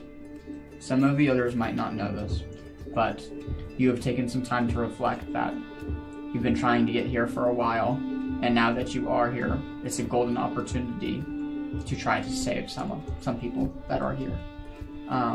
As you kind of make your way into the wood with this new fellow troop of yours. You wonder if you are in danger, if people are looking kind of around their shoulder and looking for followers of Similar. It doesn't seem to be as hostile as you thought it was, but still you're being very cautious nevertheless. As camp is made, you all kind of get tucked in around the bedrolls, are still eating, some of you still eating and drinking, some of you having merriment. To you all. I heard that somebody was going to be making some vegetable soup. I don't know if I have all the ingredients, but would you like to try making your soup for us? I can go scavenge around and see what plants are around here. I have some already, but yeah, there are probably more around. Were you prepared for a group this big? With all the rations that we have? I was actually. I had assumed this party size, perhaps one more. So, yeah, I have the ingredients. I just hadn't assumed that we would be making soup. What ingredients do you have? Let me take a look. Yeah, I just pass over a pack that has some like miscellaneous vegetables, some cranberries, stockpiled cranberries, some like jerky type bits and some bread. But it's just like an assortment of mostly pre-made rations. She's going to pull out some veggies. Are they like dry? Like what's the state of the veggies? What would they be? Would they be dried? I would assume so, being that you didn't know how long this journey was going to take, depending on the route that you picked. Mm-hmm. All right, yeah. So then most of them are dry. Just pull out a dry, dusty carrot. This is what we have. We'll get rehydrated in the soup. I'm gonna go scavenge. Okay. As you kind of go through the woods, are we looking for any sort of Just edible plants. edible plants that you can use? Yeah, absolutely. As the fire kind of roars, as more logs are kind of heaped on it, go ahead and make me a instinct roll to try to make your way through the wood at night and try to find some more things that you can use. I want to roll. You are. Yeah, it's a 9.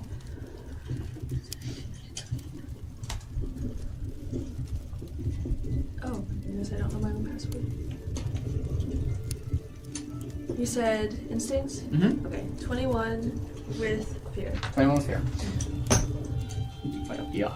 As you look around the woods and trying to find more things to add to this vegetable stew, you find a couple of things. You find a couple of cabbages that looks like it's kind of been growing in a patch. It doesn't look to be like there's a home nearby, but there looks to be kind of like some wild cabbages growing about in this little kind of dark and damp area of the wood. As you kind of take those and pick those, no carrots can be found, but some other fruits that you do find is like a nice little blueberry bush that you kind of grab onto and pick some blueberries. Not necessarily if you're going to use it for soup or not, but you do find that. You also find one more thing. You find a poison flower named a rathbone flower, R-A-T-H-B-O-N-E. It's a white-petaled flower with a yellow center. As you take it, you quickly identify what it is immediately, kind of let go. And inhaling it gives like a sense of noxious fumes and can create illusions. As you step away from it really quickly, would you like to take it? Can I pocket it safely? I'll ask you, what do you have to pocket to save? Like, do you have a jar? Do you have a bag that you can put it in? Yeah, like a little bag that's off my belt. That's like made for like foraging. Sure, just all the noxious fumes will then be in that bag. So it'll affect anything that is in that bag. But yes, There's you nothing in absolutely that can. bag, Okay, that's fine. So just giving you a warning, I just didn't want you to be surprised by it. As you take the flower, pick it What is safely. it called again? A rathbone flower. Okay. As you pick it and you put it in the little satchel and close the lid, you are careful not to get a whiff. It's not deadly by any means, but it's enough to create illusions if inhaled enough. As you take it, put it in your little satchel as you kind of go bounding through the wood once more with your newfound ingredients. All of you sit kind of at the campfire. I'm gonna scooch over on my probably don't have it on. I'm gonna place my little bedroll down on the ground and sit next to it around this.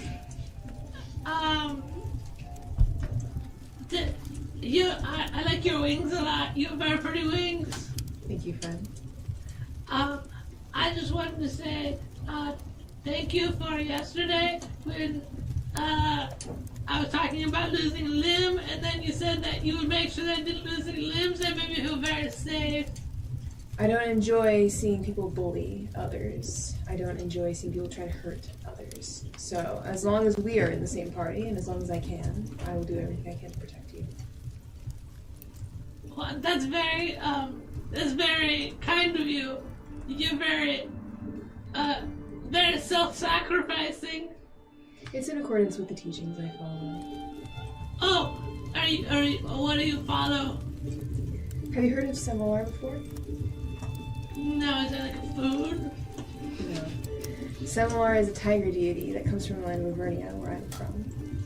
Okay. Semalar teaches in defending of the weak, in justice and righteousness, and in care for others. Okay. I like him a lot more than some of the other deities I've heard of. What deities have you heard of, if you follow any? I definitely don't follow, but like, I've heard of the Chain Mother, who's like really bad and like chains and likes like sacrifices and killing, which is like seems like it's kind of like opposite from your tiger. Yes, that would be correct. How long have you been following your tiger? A very long time. I was in studies in St. Veneer, which is where I am originally from. My parents are magical historians there. And during my studies, I spent my time studying divinity.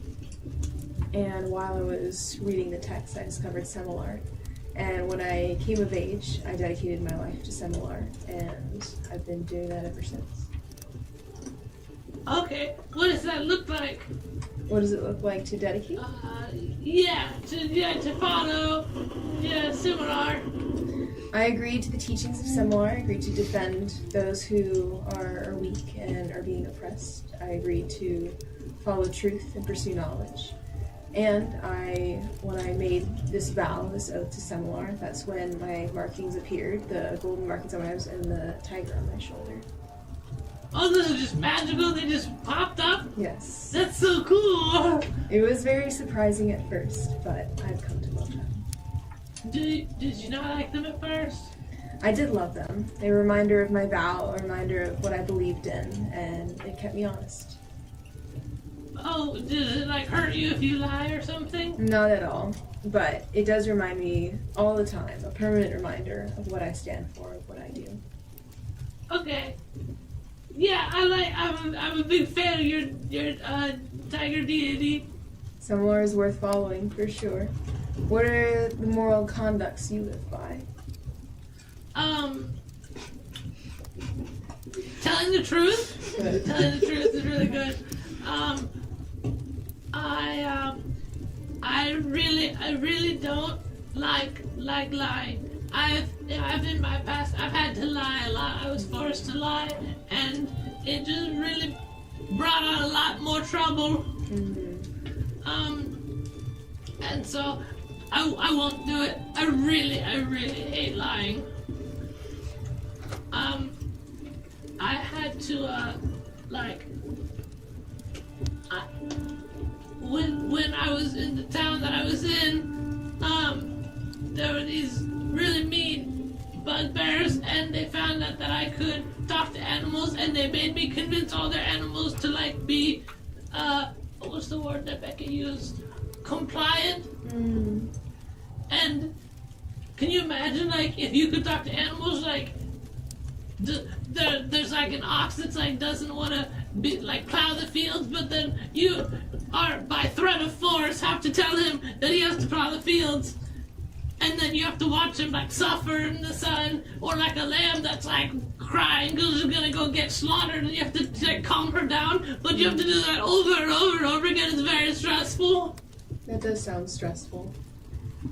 And I'm very sorry this happened. When she touches Cram, she's going to use Mending Touch to heal 2 stress. Nice. Off of Cram. Hey, I didn't immediately feel a wave of calm. But that was a long time ago. But I still don't lie. I never lie. It's just sometimes. But when I do, I make sure to write down my mistakes so I know that I can punish myself for it so that I don't do it again, because I don't want to become bad like the bad people who were abusive to me. And you said Beckett was with you then? I ran away from that place. It was Shiga. That was my hometown. I ran away, and I thought that I found a friend, but it turns out that he was also really bad. He was in the Church of Law. Do you know about the Church of Law? I know of it. Yeah. I thought he was nice, but then he like chopped a girl up, and so I ran away from him. And then I found Beckett, and she's been really, really nice to me, really kind, and she keeps me safe, and she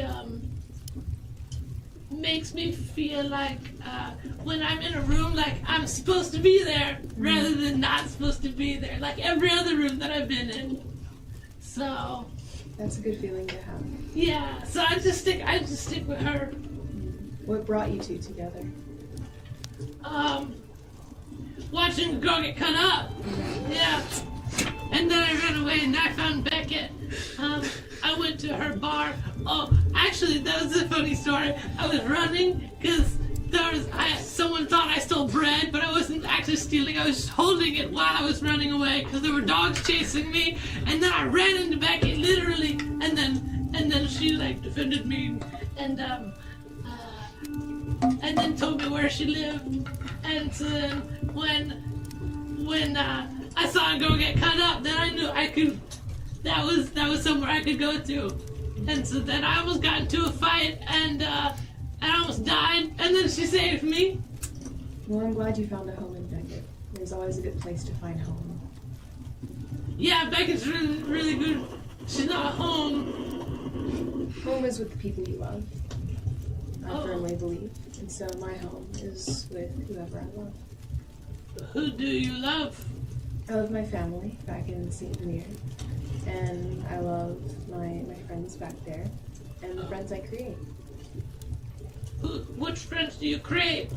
Friends along the way in my journeys. Oh, like making friends. Exactly. Okay. You're not like one of those like raise the dead people. Simply not. That would not be something that I believe I would do. Okay. Well, then you're very far from home. I am far from home, yes. I'm sorry that you're so far from home. While I do miss home, I love travel. I love being across the world and seeing all the world has to offer and being in different lands like this one. This is a land that I've been looking to travel to for a while, so the opportunity to be here is very good. Why? This land is opposed to the teachings of Semilor that I follow, and I'd like to discover why that is. Oh, okay. Well, let me know when you find out, because from what I know about Semilor, I don't know why anybody would be opposed to him. He's like a really nice guy. That is what we figure out, but places like this are yet hostile to the markings of Semilor, so the tiger on my shoulder would be a problem to them. Okay. Well, if anyone's a problem, I'll try to return your favor and make sure that you don't lose any limbs. I'm sure you will. Okay. Well, it was really, really nice talking with you. I hope you find the fire really warm. If you need anything, let me know. Okay, bye. I'm gonna scooch away. Yeah, let me scooch away. Yeah, clear 2 stress. Kylith, as you just kind of stand up by the fire, Tongo is close by. as your little otter compatriot has decided it would be a wonderful time to take a mud bath right next to the fire. As he has climbed off your shoulder, he has found a nice little patch of mud from the evening rain that has come in last night, and he is just swimming in just this big of a puddle, just swimming and just bathing himself in mud. As you know, he very much likes to do this, as he takes one of his little stones out from his pocket and begins to scrub himself with it all across his body, making sure his fur is all going the right way. As he dips his head underneath the mud, the white that's on this otter just disappears as he becomes this dark, blackened mud color. No. Please. You're not sleeping with me tonight. He gives a chipping and chattering response as he's very, very happy as he quickly kind of takes the rock and puts it back in his little pouch. And you know that he keeps his favorite rocks in his pouch, only the favorite, the best ones. He looks very, very hard for them as he kind of digs around in the mud and finds a little acorn and runs up and gives you the acorn filled with mud as it just kind of drips. I'll take it carefully in my hand and stick it in one of my little 3 pockets. Yeah. Thanks, Minnow. As you take it and stick it in your 3 pockets, he looks so excited that you've taken it, and then runs back to the mud bath and gets back in it all over again, making sure just another coat of mud on his slick body. As you return with the vegetables and begin making the stew, go ahead and make me a cooking roll. Let's go ahead and go finesse. Let's go finesse. Yeah, let's see how much cooking his Clove's got. Aww, I'm so close to it. That's a crit or something. I think I make terrible vegetable soup for a second. It tastes No, my poison. rolls were good to the I have put the flour in all your food. That would be insane. Alright, campaign 4's over. TPK, second episode. What's your roll? Fire. 20. Wow. Gee, you rolled it really high. That's with hope. Would you like to describe this delectable, delicious vegetable soup? Okay. Were you able to salvage any of the crusty vegetables? I'm assuming with a high roll, yes. Okay. Can't even tell. They're dusty and dried out. I love canned soup, and so all I can think about is my vegetable alphabet soup. Yes. You got noodles and everything. Yes. I don't know how in the world I made noodles. Potatoes. Yeah, that's works. I cut them out in shapes of like letters. Just like we were playing. Yeah. And yeah, served it hot, and then I used some of the bread that you had as like one of like the carb side, and then some of the blueberries on like the other side. So it's like you got like a little cup of soup, and then bread, and then blueberries to snack on. It's very delicious. Pass it out. It's very, very good. It's some of the best vegetable soup you've had in a very long time. It doesn't taste like it was made out of rations or dried vegetables. It tastes freshly coming out of the kitchen. As Clove has respectively earned a title almost Chef Clove in this regard, as the food is so, so good. As you all take it and kind of begin eating. Tongo, go ahead and make me an instinct roll for me.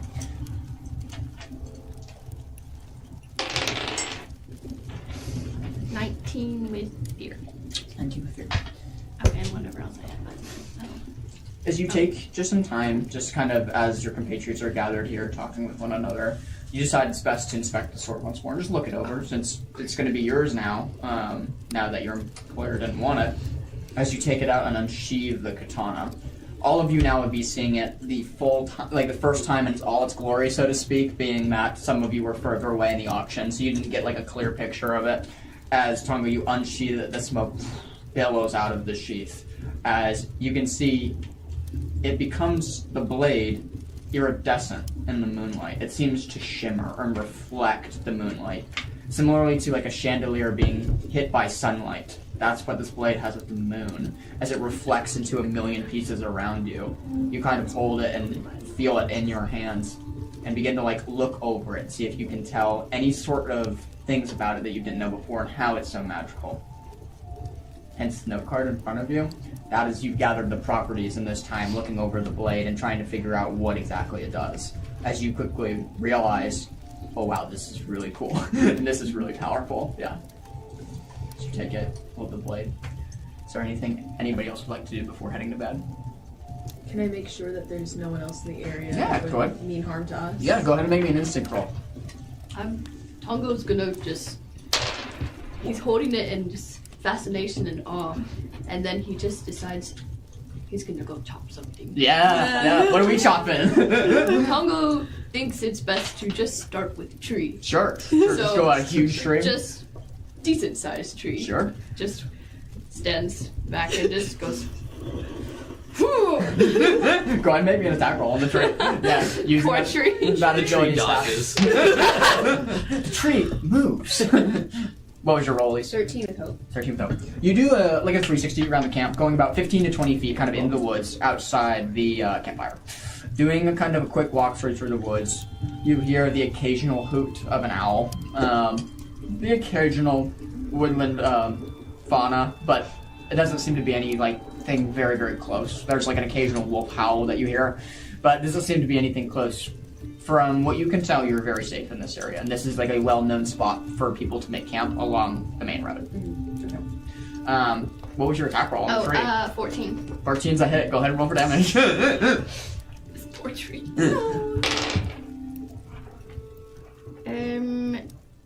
What? 21. 21 points of Poor damage. fear. 21 points of damage on the tree. How big is this tree? What tree did I you roll pick that out? dice? I don't think I did. This is for an attack roll. Yeah. Just 2 Damage. Damage? Yeah, this is damage. Isn't damage? D12 Is- plus 4. Oh, it's D2. 1d12. It's 2d12 because of her proficiency. Yeah, you're right. So plus 4 to whatever you rolled. So 25? 25 points of damage. Oh no! So I get this right. What kind of is this a skinny tree? Is this a medium-sized tree? Is this like an oak tree? It's just like a decent, just like a pine tree. How do you want to do this? As you take it and you hold the blade out of the sheath and get ready to swing, it's gonna go right through. How would you like to do it? Okay, Tongo, he gets ready, he splits his stance because he has no clue, how much power he's gonna need to put into this swing. Yeah. So he's gonna give it all he's got, and he just swings at the bottom of this tree, and it totally shoots in half, and there's smoke and blue flame and kind of sparkle, you said, those fragments everywhere. The tree just makes this huge snapping noise. Yeah. Just cracks straight in half, and he step backs and tries to make sure he stays out of the way as the tree just takes out the next 2 trees next to it. As you all jump, as you see this tree, and then it hits another tree, which hits a domino effect. You see the tree that has just fallen. Tongo is just taken out in one sweep. As moonlight is kind of scattered around the blade, there's a blue flame that kind of glows on the tree. The blade itself in your hands hums as it just cuts just like knife through paper, just very, very easily through the tree. There's no resistance given to it as the tree completely falls. You're all enamored by the strength of this small katana as it just is toppled over a huge pine tree. Beckett has just kind of sprung up reflexively into a defensive position. She's like, Tongo, what was that? Oops. You don't just say oops when you just took out 3 trees. I don't know what sword can do. I had to test. Is that the sword you got from the auction hall? It is. Too bad I was the only one who left with it. It's kind of wary of the sword, so he just go ahead and sheathes it. Yeah. You know anything about sword? Can I see it a little bit closer? I haven't had time to examine it. Just hands it to you. Alright. Can I do a knowledge roll to absolutely see if can. I've done any Yeah. Can I also look at research? You can, but I mean, you got a good bit of knowledge from it the first Yeah. session. So you got pretty much, because you rolled a 19, I believe, on that last one, so you got pretty much everything it? Okay, that there so is. closer look wouldn't. Yeah. Can I Yeah. use my experience knowledge gained as power? You definitely can. Okay. You definitely can.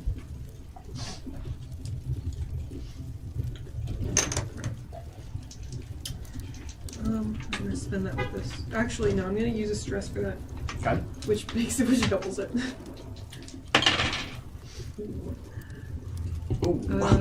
Oh. 23 with fear. Wow. as you take the blade from Tongo's hands and begin to examine it, you've only seen a handful of what is known as a spirit forged blade. This is one of them. As you hold it, you can recognize the engravings that this blade is not of this plane. Is not of this plane of existence. Not from the mortal plane. This is from the spirit realm. Looking over this, you know that this is not only an artifact, but something that is very, very well coveted and very, very well strong, as it's not built for this realm. As you take it, unsheathing it, the smoke kind of culminates off of it just into these big clouds. It's never to the point that you can't see it. As the smoke, you can kind of clearly look and see the blade. This sees the shattering effect of the moonlight kind of dripping off of it and onto the ground. The history of this blade is a little bit more dicey for you, but if you had to take a guess, it would probably come from someone who was intelligent enough to come from the spirit plane and bring it back to the mortal plane. Given that experience, that's about it. Yeah. Well, Tongo, this is an amazing weapon. I can't tell you a lot about it, but it's truly like from another. It's could be from the spirit plane, and it is quite extraordinary. And I'll explain all of the details that I do know. But yeah, that is quite the find. Oh, I'm a lucky guy. She's gonna like keep it close. Clova's going to kind of lean in as she's looking at it, and then when she hands it back, it came from a witch coven that had about 5 or 6 witches that all possessed a different element, and the one that created that sword, I believe, was from the spirit realm. So it is in tuned with spirits. Not sure how she did that. Magic is way above my knowledge, but traveling the woods, I stumbled on remnants of that and did research, and so I heard about that coven before. Look at the moon symbol on it. That's how you can tell. Oh, shiny tool. I'm sure it'd come in handy. Thank you for your information. I guess I'm gonna sleep to this lullaby. That Really was loud. unintentional. That was really loud. How eerie that was. And that signal, I feel like we just have a You should start using it. Acknowledging the power that is in kind of your hands as you're holding this, you kind of take it and sheath it and kind of set it off to your side. Are we all ready to sleep? We'd like to sit I want to ask Clove, what do you want with sword? You bid for it at auction. Oh, I just thought it was handy. And like I said, I'm interested in magic, and I can't possess any. But to have a weapon that has magic, I think, is so interesting. Do you have magic at all? No, my magic is in my muscle. I wanted to know, for anyone who does have magic, if they use that sword, does their magic come in tune with the magic in the sword, and then it's like double the damage?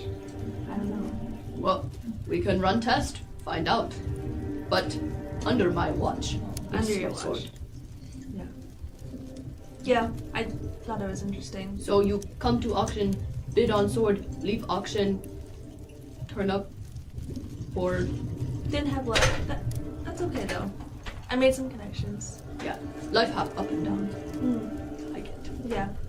And like I met this group, so Good group. I'm excited. Okay. Tongo sleep now. She had to sleep. Oh. Yeah, Beckett would like to take a watch. Yeah. I was just gonna ask that actually. Yeah. So first, second, or third? Would you like? Beckett will take the first watch. Okay. Second. I got you first. I think she got you just by a hair. You want third? Sounds good. We got first, second, and third. As you all drift off to sleep, go ahead and make your first watch through the night. You go ahead and instinct roll it. Can I use prestidigitation to like have some sort of light up the area, make it easier to survey and Yeah. get advantage on my roll? Sure. Okay, thank Just you. for you, Annabelle. Thank Sure. That one you were stretching it a little bit, but I'll allow it. Well, I gave some explanation. I'll allow it. That is wait, what am I? Instinct. Instinct? Yep. 22 with fear. It's a very calm night in the woods. Occasional wolf howl that you hear, but nothing beyond that. Crickets are chirping. It's warm weather here in Eldoria. You do notice there's not been very much travel on this road, as there normally should be. When you plotted this, usually this road was a lot more active. You haven't seen a person in the last 3 days since the swamp of Marsh Mangrove. Deserted road, an empty road. It draws suspicion in you as to what's going on, what's in this woods, why is everybody not traveling on this road. You thought it was a coincidence on the first night, and then the first night went by, and then the second night, but by the second night it was too late to turn back. The last 2 days. Do I know of any alternate routes from this point forward? Like any splitting roads that lead to Levasaur? Essentially, you're like right here. You're right next to the L of Levasaur. So you have one more day's travel when you're there. If you do want to take an alternate route, it would be a lot more indirect, but you could go up and around near the river bend. But this is now you're only 1 day away. I'll keep that in mind to take a vote in the morning. Sure, But absolutely. for now, I'll just keep an eye out for any threats, including large insects, as she encountered her first trek this way.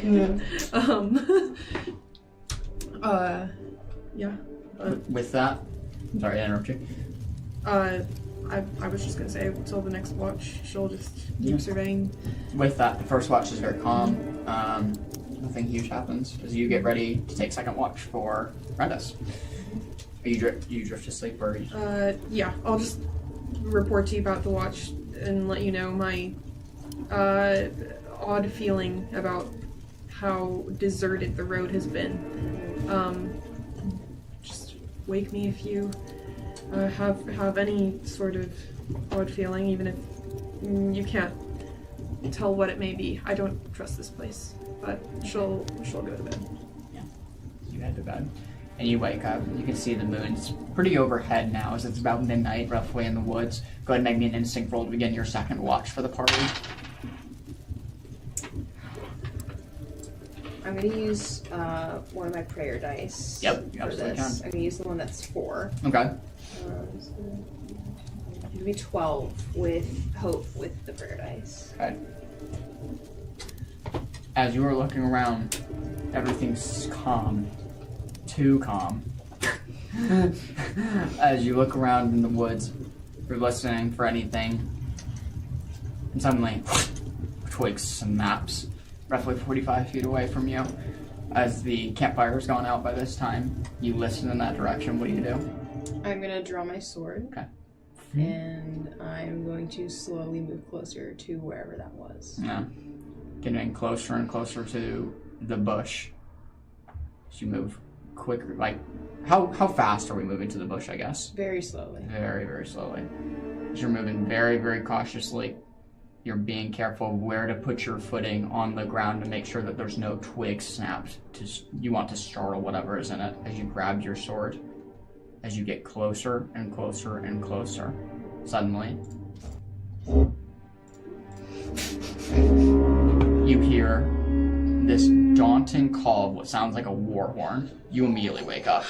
Cram, as you startle awake, you've heard that sound before. You've heard that sound many times. You know what that sound is.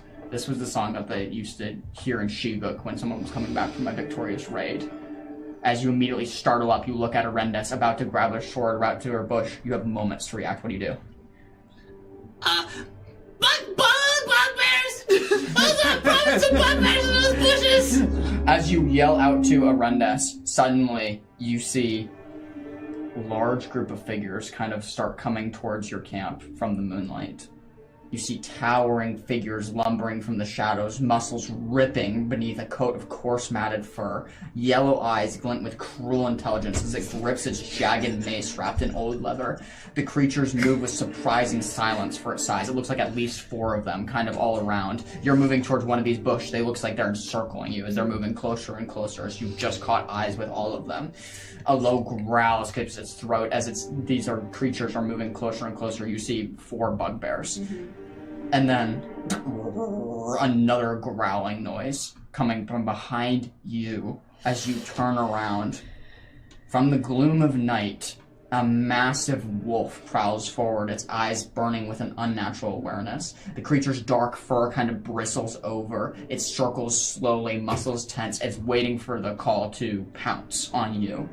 You can feel its malice as it's studying you, just as, not as even a threat, but its next meal. You recognize this as a warg. As it gets closer and closer and closer to you, only you 2 have woken up at this moment as it's getting closer and closer. I'm sorry, you weren't woken up. I'm sorry.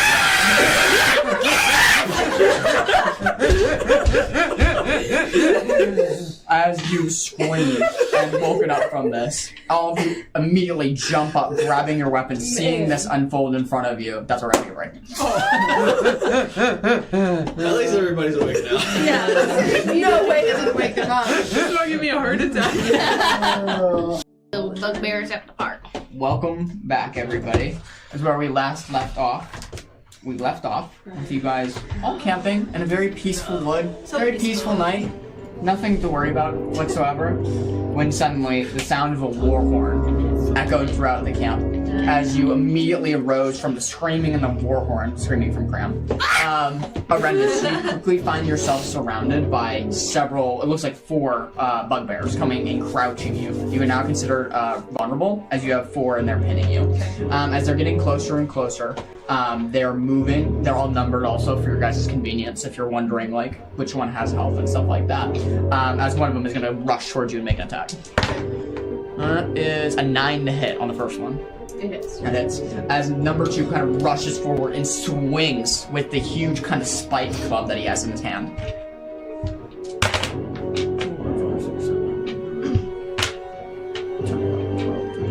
It's 14 points of damage as it swings down and kind of anchors into your leg, ripping out a bunch of skin and flesh and blood as like it looks like a rusted nail that's been like jabbed into the club. As he pulls it back, that's 14 points of damage to you. As the other one kind of rushes towards, it would be you. As seeing kind of this one striking horrendous, you see kind of a bugbear just running out of the woods at all 4s, kind of holding the club down at his like in between his 2 hands and using it and bolting on it. As he rushes at you as you're just getting out of bed, he's gonna get an advantage. 7. That's a 19 hit. It's a hit. No. No, misses. That's a miss. 12. I was 19 to hit, but it was so it's higher than your ration, so it does hit. And it rolls damage. As this one kind of startling you comes out from the dark woods, as you hear the scream and then seeing this figure run towards you, you immediately see him just huge tower. Well, how tall are you again? 7 foot. 7 foot. He stands about evenly then for you. As you kind of stand up, you're both kind of even keeled right next to you. As you're standing up and trying to get to your sword, your Rakatosh, quickly, he immediately takes his club and just swings it, beating you 5 feet kind of towards the northeast. As you kind of like get hit by it, you feel a nice pop in your rib cage as you deal 24 points of damage. As blood kind of is hit from the club. With that, it is player's turn. Whoever wants to go. Yep, Since go. I'm right there, I'm going to quickly kind of like open my bag that's next to me and pull out this, what looks like kind of like a pole that's like this big. She's gonna fling it out and out comes this giant crop scythe. Yeah. Some people pronounce it scythe. The blade is like this big and it curves and narrows down. It's not like completely curved. She gets up and she dashes towards the bugbear. Number 1. The one, yeah, closest. Number 1, yeah. Does it have a, okay. Yeah. I just crit! Credit! Yeah! Go ahead and roll for damage. Alright. Chop him in half, mate. Alrighty. You remember how to do critical success damage? It's You roll. double what I would fully make. No, you roll. You take the numbers of the roll, and then you take the full potential. Yep. Okay. Yep. 2d4. Oh, that's stupid.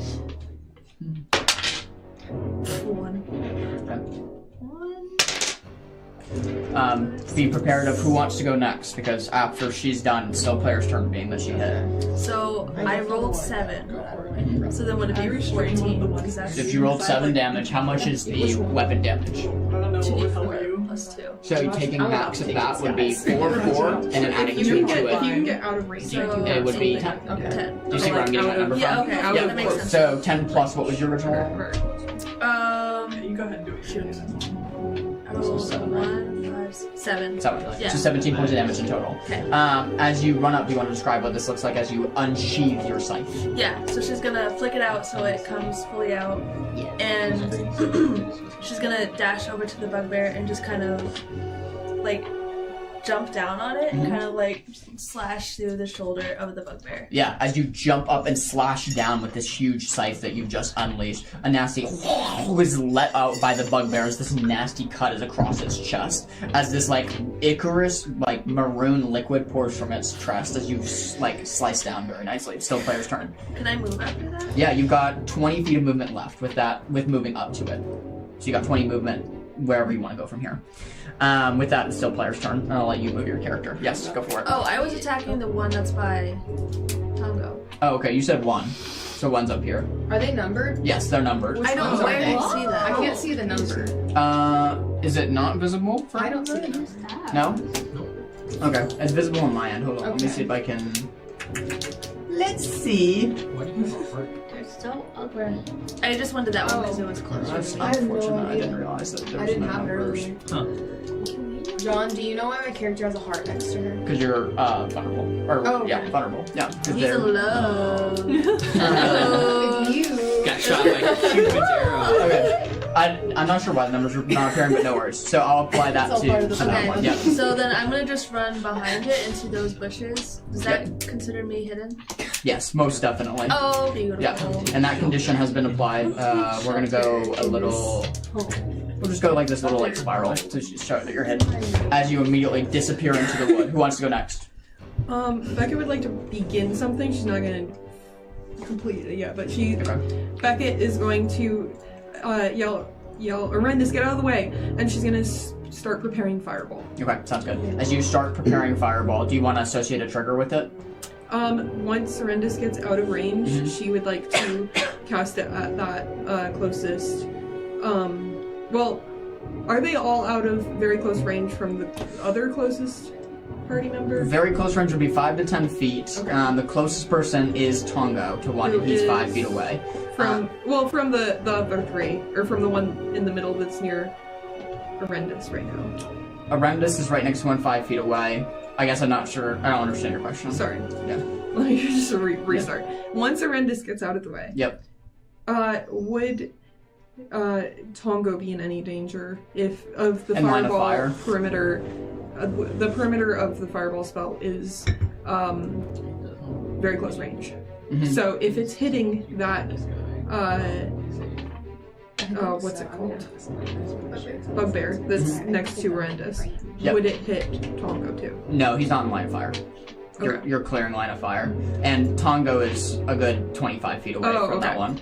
So yeah, you would be fine because Okay. he's 45 feet away from you, 25 feet away from Tongo. Considering Tongo, if Tongo doesn't move. Okay, so with that, that's your trigger. It will be activated if it is player's turn. If it's not, it goes back to me, and you'll hold it. With that, it is your move. Question. Yep. Would I be out of the range of her weapon if I fly up, but still am where I am? The range of Beckett's weapon? Yeah. Would I still get hit if I'm No. going up? No, you're clearing. Well, Arendis is taken to disguise. Okay, sounds and good. she's gonna move closer to this one. Oh, I can't grab her. There we go. She's gonna move closer to this one over here. here. Yep. And she's going to engage in combat. Yeah, while absolutely. She's up there. She's going to cast Bolt Beacon. Woo! Go ahead and roll for attack. Alright. As you watch It's a spell cast Yes, roll. spell Or cast. do I do evasion first? Yep, so roll for attack. Yep, so you're trying 2d12 and 8. And then what is your spell cast on Bolt Beacon? Because I know you're adding your 2. Strength 2. strength. Okay, so you have 10 total. That is unfortunately a miss on that bugbear. However, still not before you flapping your wings, taking off into the sky, and kind of getting a bird's eye view. How high do you say you go up? 400 feet. I can't breathe, but I like see planets, but it's Yeah. okay. We'll go for like a solid 30 30 feet 35 above. feet, Yep, yeah. you got it. As you are kind of lift into the air, that vulnerable action is gone, being that they're not surrounding you anymore as you're in the air. With that, she did miss. You're holding it, so it goes back to me. The warg is going to make an attack at both of you, being that you're right next to each other. It's okay. So that's a 17, 18. That's 18 to hit both of you. Absolutely These two. not at all. Misses you. No, it actually, it definitely hits. I am gonna use a danger sense Okay, to mark a stress and make an adversary reroll an attack. you got it. That's a 10 plus 3, so 13. Oh, I think that's still hit. It still hits me. Yeah. That'd been really nice. That would have been really, really nice. And we both still get hit. It was the top that counts. It's the damage that counts. As you turn around, not just like saying look out and seeing this huge wolf-like creature with these bright yellow eyes move closer and closer to you, a whistle is given off from one of the bugbears that Arendis is engaged with to make the warg go forward. As the warg continues to pounce, it jumps on top of both of you as you're both trying to scramble to get it off of you at the same time. Like cotton goes flying everywhere from the sleeping rolls. It's just biting in and trying to like tear as much as you guys can. You guys deal 26 points of damage each from the warg as it's gotten on top of you and it's just trying to rip flesh as you feel your legs, your arms, your chest get chewed into at some point as both of you are trying to throw it off. I hate to ask this, but what happens to the fireball I've been preparing? The fireball, I was just considering it not cast, being that you associated with the enemies due north. Okay. Yeah, so you're still holding it. Yeah. I just imagined it was kind of like in her. And I just imagined you stopped it, Yeah. and then it's ready to still cast when you're ready, which it is player's turn now. So it is on top of you if you would like to use that. Yeah, if Beckett can still see her target, she would like to cast that before attempting to scramble out. Okay. So, it's a spellcast roll. Okay.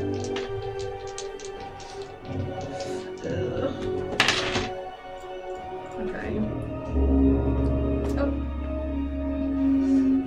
Where is it? Oh, that's a 15. That's a hit, yep. Okay. Go ahead and roll for damage. Okay. So this is it. Hits any creatures without in very close range. They can roll a reaction roll DC 13 to see if they can take half damage. So you're gonna hit cram too? No, I'm aiming at the original one I was. Oh, not the ward. Okay. Oh, did I say word? I thought you did, but No, it was the one in the middle, right? Yeah, the bugbear over there. Got it. This one? Yeah. Got it. Okay, cool. Go ahead and roll for attack. This is giving the villager attack from Minecraft. Just as a heads up, none of the guys, if you're attacking this one right here, none of them are in very close. They're 15 feet away each. This one's 15 feet away, this one's 15 feet away. I mean, that's okay. I've already cast it. Okay. So, oh man. Oh man! That's only 19 damage. Only Damage. I've rolled really badly for that. Only Damage. 19 is crazy. Do you want to describe what this looks like? Yeah, so Beckett has just been pounced on. She was, the tattoos on her arms were like bleeding to this inky blue as she was beginning. Her hands were glowing as this light was beginning to form in her hands. she just gets like nailed to the ground, and sort of as she's going down and Arendis is going up, she releases this fireball as it sails towards this bugbear and explodes on impact, nearly but not quite hitting the two bugbears on either side. As the fire was released from your hands and hits in the almost catches the two that are close to this one, but just misses. 19 points of scorching damage is applied to this one, as you can hear it screaming, trying to put out the fire quickly. Cram, as you've seen this fire casted, in between trying to dodge the mauling that is coming from this huge warg that's on top of you, the person who's been caught on fire you recognize. You look over and quickly realize that this is one of the 3 tormentors from Shiguk, one of the people who found you on that night of Hollow's Eve, as they grabbed you and then tortured you for the rest of the night. This is not, I'm gonna forget his name. This is not the leader, can't remember his name, Snaggletooth. This is not Snaggletooth, but this is one of the 3 of them. As you recognize this, you're filled with so many questions. Why are they here? Why would they be in Eldoria? I thought they'd be in Shiguk. There's this raiding party that's here. As you're in between trying to get mauled and trying to calm yourself, it is still player's turn. Can I cast Vicious Entangle on the ward? Yeah, absolutely. Go ahead and roll for attack. Let's see. Will that catch Beckett and Cram too? I don't believe so. Okay. It's just vines cast up. Sure. That is a 13 with hope. 13's a hit. Go ahead, and is there any damage on the Vicious Entangle? Yes, that's 1d8. Okay. And it's considered ensnared, right? It's restrained. Restrained. That's a 2. 2 points of damage, okay. Do you want to describe what this looks like to the rest of the party, as currently these 2 are trying to stop being mauled? He shoots up from his bedroll, and the first thing he sees that's the closest, he just reaches out his hand and the vines come up on the ankle of this thing. Yeah. And tries to tear it back. Absolutely. As these huge vines come out from the ground and start, this is on the ward, correct?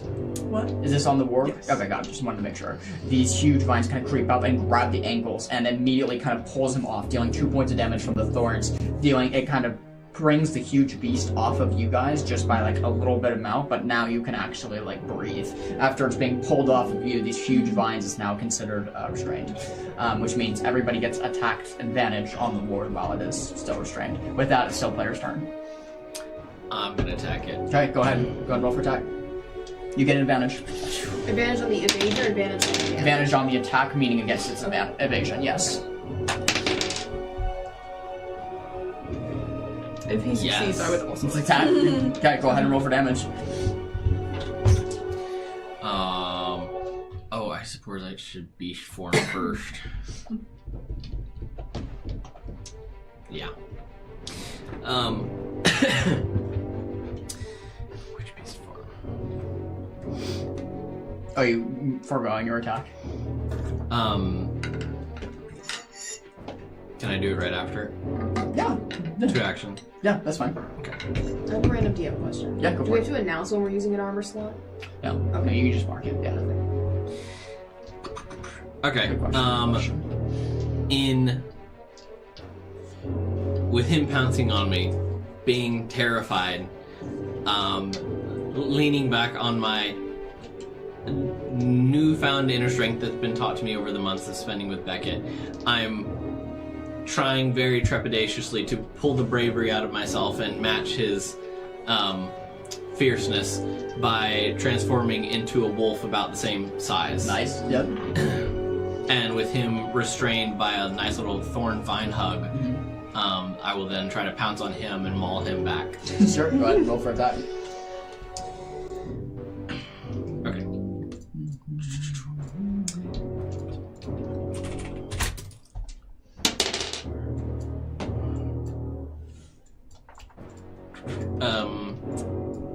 A 7. That was a miss. Sorry. 7 damage. Oh, 7 7 damage. Okay, Yeah. okay. I'm sorry. Yes, that is 7 points of damage. You want to describe what this looks like as you grapple him and start biting on him? Still being unused to a much larger form than myself, but knowing how to, take a bite out of somebody. Avoiding the thorns carefully from the part of his, ear and part of his head that's poking out. Mm-hmm. I move forward to that, and with the end of my teeth, just try to take bites out of him. Yeah, absolutely. As you're able to get that part where the head connects to the neck, as you're just trying to chomp and chomp as blood is like squirting out from the work, as your teeth are sinking down into like the meaty flesh, you're just trying to chomp as much as you can. You inflict some damage on him as he begins to kind of yelp in pain and begin fighting with you once more. With that, I'm going to spend a fear to revert it back to my turn. As this is happening, quickly, Arundes, as you fly up, you see one of them draw their bow immediately, putting their club away, and kind of is going to try to take a shot at you. That is 2 and 3. That is a 5 to hit. Yes. Okay, as you are flying up in the air, an arrow goes wide, way wide of you. As you kind of look down and see that this one right here has had a change in weaponry. Which one? This one. Okay. As it switched to its bow. With that, it goes back to player's turn. Can I shoot it? Yes, go for it. After you, then to you. Yep. 10. It's not gonna do it, I'm sorry. As it's just not enough as you try to grab your hand crossbow, I assume. Yes. And it goes similarly wide to the one it just shot at you. Sorry, that goes back to me. As the warg, who is now in a fight with you, the first thing he's gonna do is going to spend the fear. You watch as the warg, enraged by this attack that you unleash on him as a wolf, you watch his skin like pulsate and grow into this monstrous form. He seems like he's growing in size. As the vines can't contain him any longer, they all snap and break, making him no longer restrained. As this word has been supercharged almost by a magical spell or some sort of potion or something. It's grown in size and has become much larger than it once was. As it breaks open out of the vines, it's going to make an attack at you. That's a 15 to hit. 15 is a hit.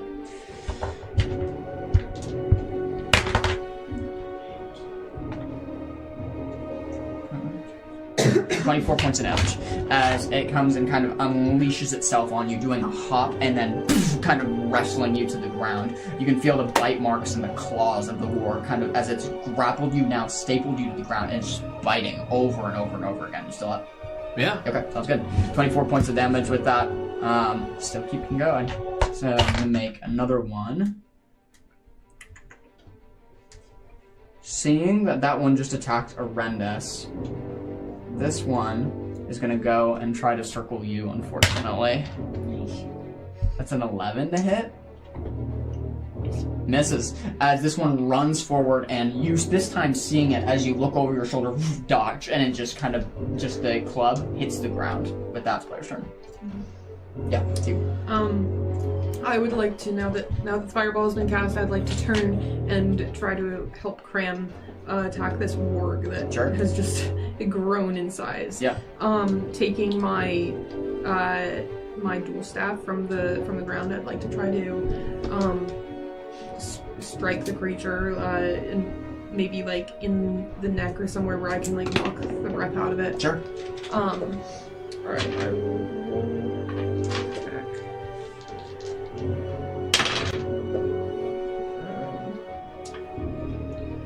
That is a 16. That's the most definite hit. Go ahead and roll for damage.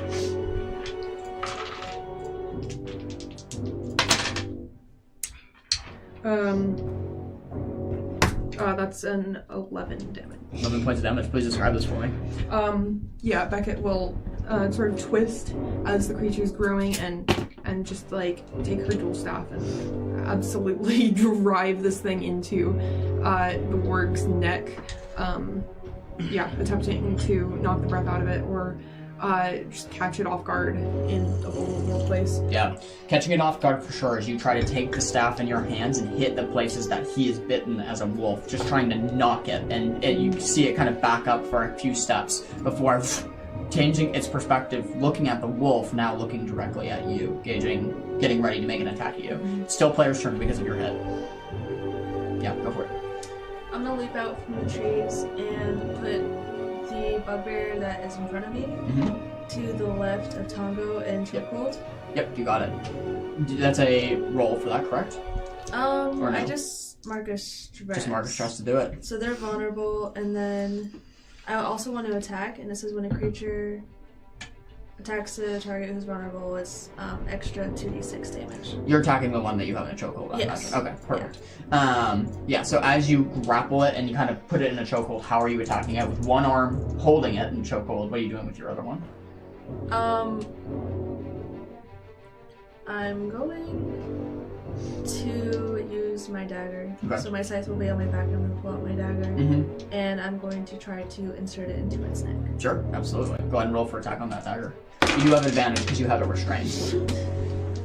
Make a small incision in your neck. Oh, straight. Go ahead Did and roll you it. see the number? No, I have to reroll yeah, it? just reroll it. It would have been a crit. Just Small get Oh. removing your No, it's cocked, it's cocked. It's just as you get a little bit. 7, 8, 9, 10. You're not rolling badly. They're rolling really Don't well. jinx me.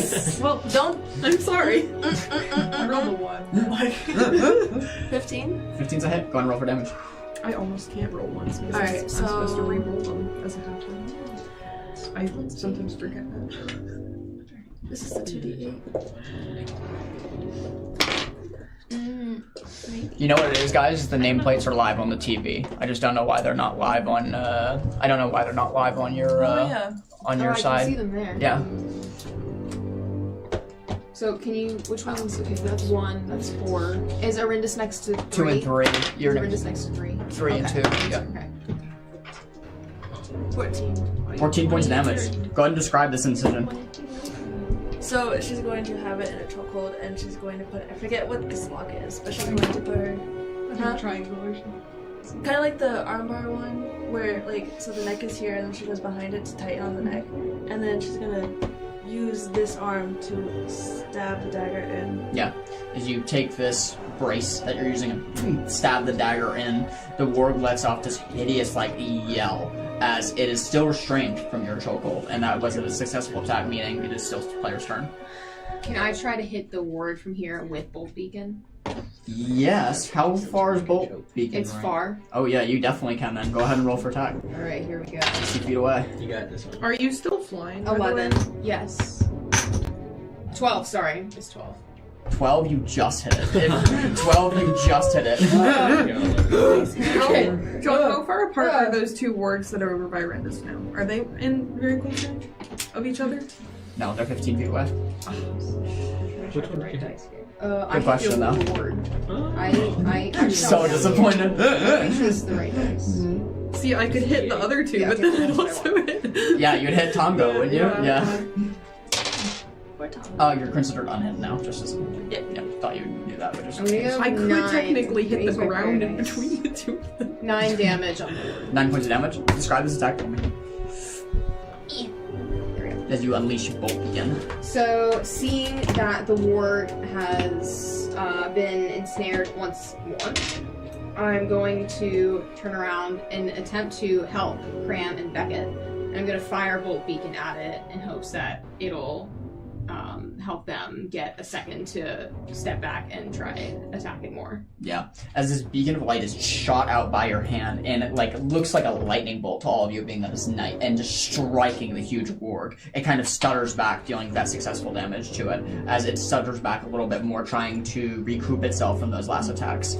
That was successful. I'm going to spend a fear to revert it back to me. With that, as the warg kind of regains consciousness and like shakes his head, he's going to go after you, being that you're the last person he saw. That's a natural 20.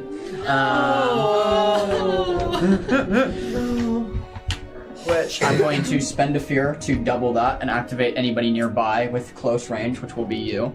So now there's a natural 20 attached to both of you. Guys, if we kill John, Can I attack the DM? Just aim for the sky and have stars. Is the DM in very close range? Is that close range too? It is in close range. I'm not going to, because I need to conserve fear, but I could have applied a nat 20 to Kyla there as well.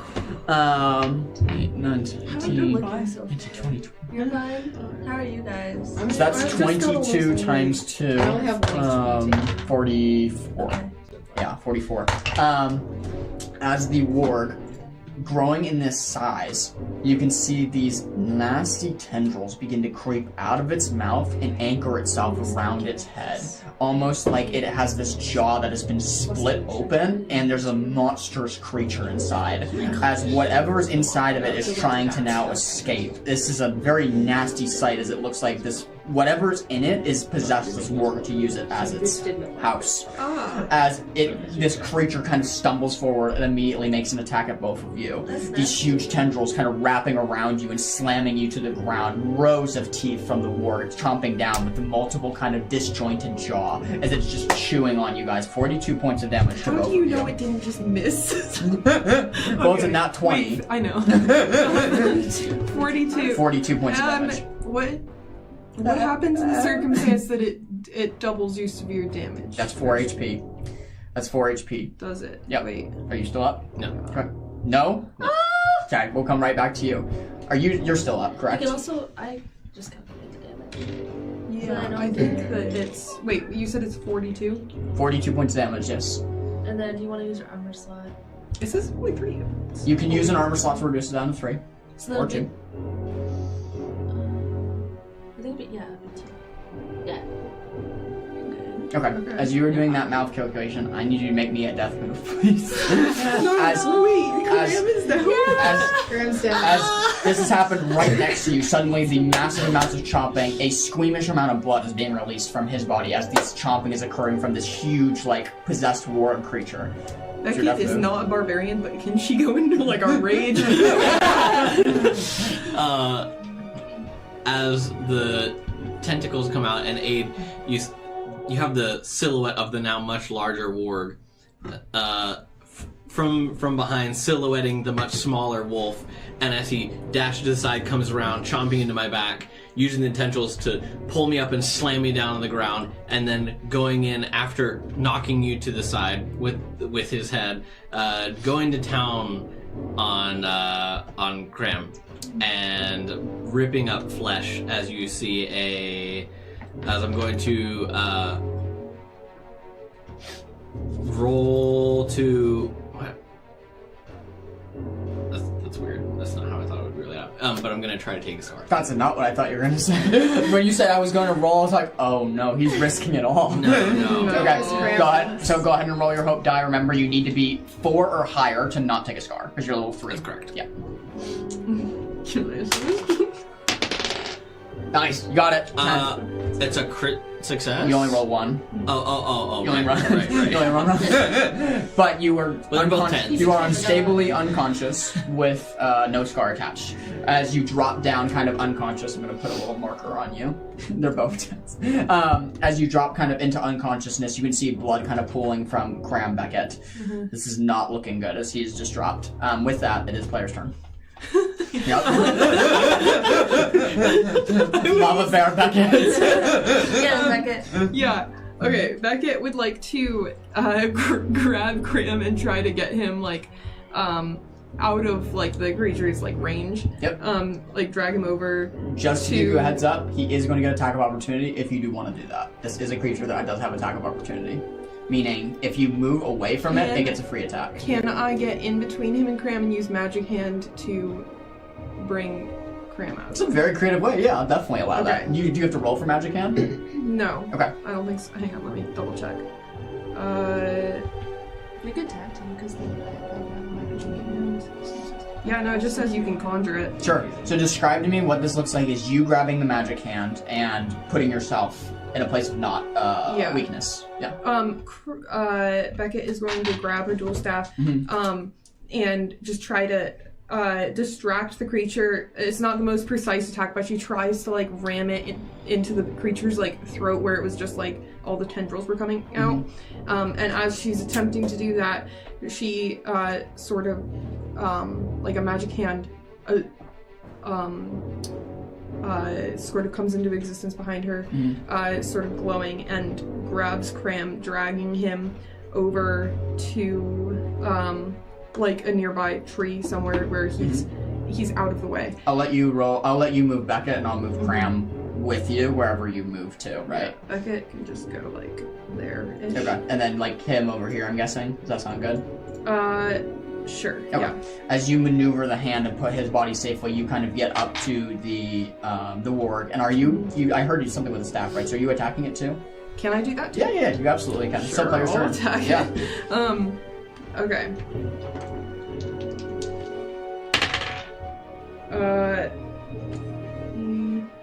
That's a 16. That's a hit. Go ahead and roll for damage. Still player's turn after this one. That's just a 10. 10 points of damage. Describe what this looks like. Yeah. So the mouth still agape with all the tendrils is just like too clear a target not to strike at. Beckett takes her dual staff and just tries to ram it as hard as she can down this creature's throat. As you shove it, a choking noise is made of how far you get down, and then like pulling it out, like you think you've like hit it severely down in its deep throat, as it's just, you can see the rows of jagged teeth. You just try to throw it down. As you continue to maneuver about the battlefield, with that, I'm going to spend a fear to activate my turn. With that, the one closest to you, who is currently restrained, is going to try to break out of restraint. You do get to roll against me for this. So he's going to roll strength, you roll strength. Yep. That's a 16. You gotta be 16. 18. You do. As he's trying to break out of this restraint, he is not able. Thank you. That does keep it my turn. As you're. You can lie. It's with hope, actually. As you're still kind of choking him, he cannot seem to get rid of it. The bozo. With that, the second one, missing Arendis, the one up here, missing the Arendis with the bow and arrow, is going to take a shot at you, seeing that you're trying to choke out one of his compatriots. That's a 12 to hit you. Nope. That's a miss. This one is not good with a bow and arrow, as he takes his bow, goes way wide of you once more, landing somewhere over here into the tree line. It is your guys' turn. Yep. I want to try something. Okay. The one that I'm on the back of, can I try to steer him over to Beckett? As in, like, applying pressure to, like, make him move, so then I can kind of, ride him move? Oh, he's not a puppet. No, This is not like a Ratatouille situation. Maybe he's focused on getting me off, so if I, like, lean... We'll say with enough push, you could move him 5 feet in any direction. But beyond that, that's definitely not enough to get... You're not going to steer him 25 feet across the fire. It was worth the shot. I want to go help my I mean, friend. you absolutely can ask. Yeah. So I could try it. You could try it. And guess what? If you crits mean it would happen. But beyond that, no. No, I'll just attack. Okay. Sounds good. Go ahead and roll for attack. You do have advantage still because you have him restrained. I do. Yep. Okay, I'm gonna hop off him. Well, no, I'm not. That'll lose your restraint. Yeah, just kidding. I don't know why I even said that. I just want to use my scythe. It's fine. Use it up close. Cut off his toes. This thing is big. Like, the pole is the length of her. It's a big scythe. It's not like a little farmer. Just hold it at the top and just like saw off his hand. Ew. Give a haircut. I'll just stick to my dagger because I'm not Okay. as. Go ahead and roll for attack. You get advantage. Oh shoot. Okay. 2, 3, 4, 5. 15. 15's a hit. Go ahead and roll for damage. This one's not Oh wait. Yes, 2d8, I guess. Someone It's not third shift yet.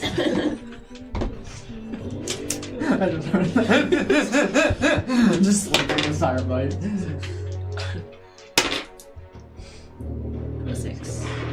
26 points of damage. Let's go. This one is hurting. This one is very much hurting as you take your dagger and stab it in several times while still restraining. This one looks very, very injured, like it's about to go down. With that, it's still player's turn. So your hand up. I Yep. would like to use depth maneuvers, mark stress to move between Cram and the ward. Thank you. Sure, It yeah. puts me within melee, so I can make an attack roll with +1. Yeah, we're making it at the war, correct? Yes. So, just to give you a heads No, up, crap. so we would have to be just here, just so you can be touching it. Sure. Yeah, okay. Go ahead and roll for attack on that. Obviously not me.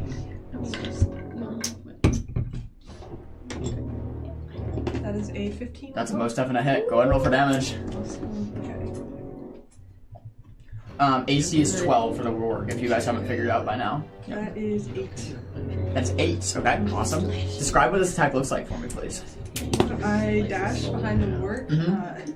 try to get between Cram, and I just stab it in the back. Yeah, absolutely. What weapon is this again? This is a dagger. This is a dagger. As you deft deceive kind of and just appear, you immediately stab the warg in the back. As it's still facing Beckett, not knowing that you're there, you stab it in the back. It lets out a yelp before trying to like turn around, getting its face to you.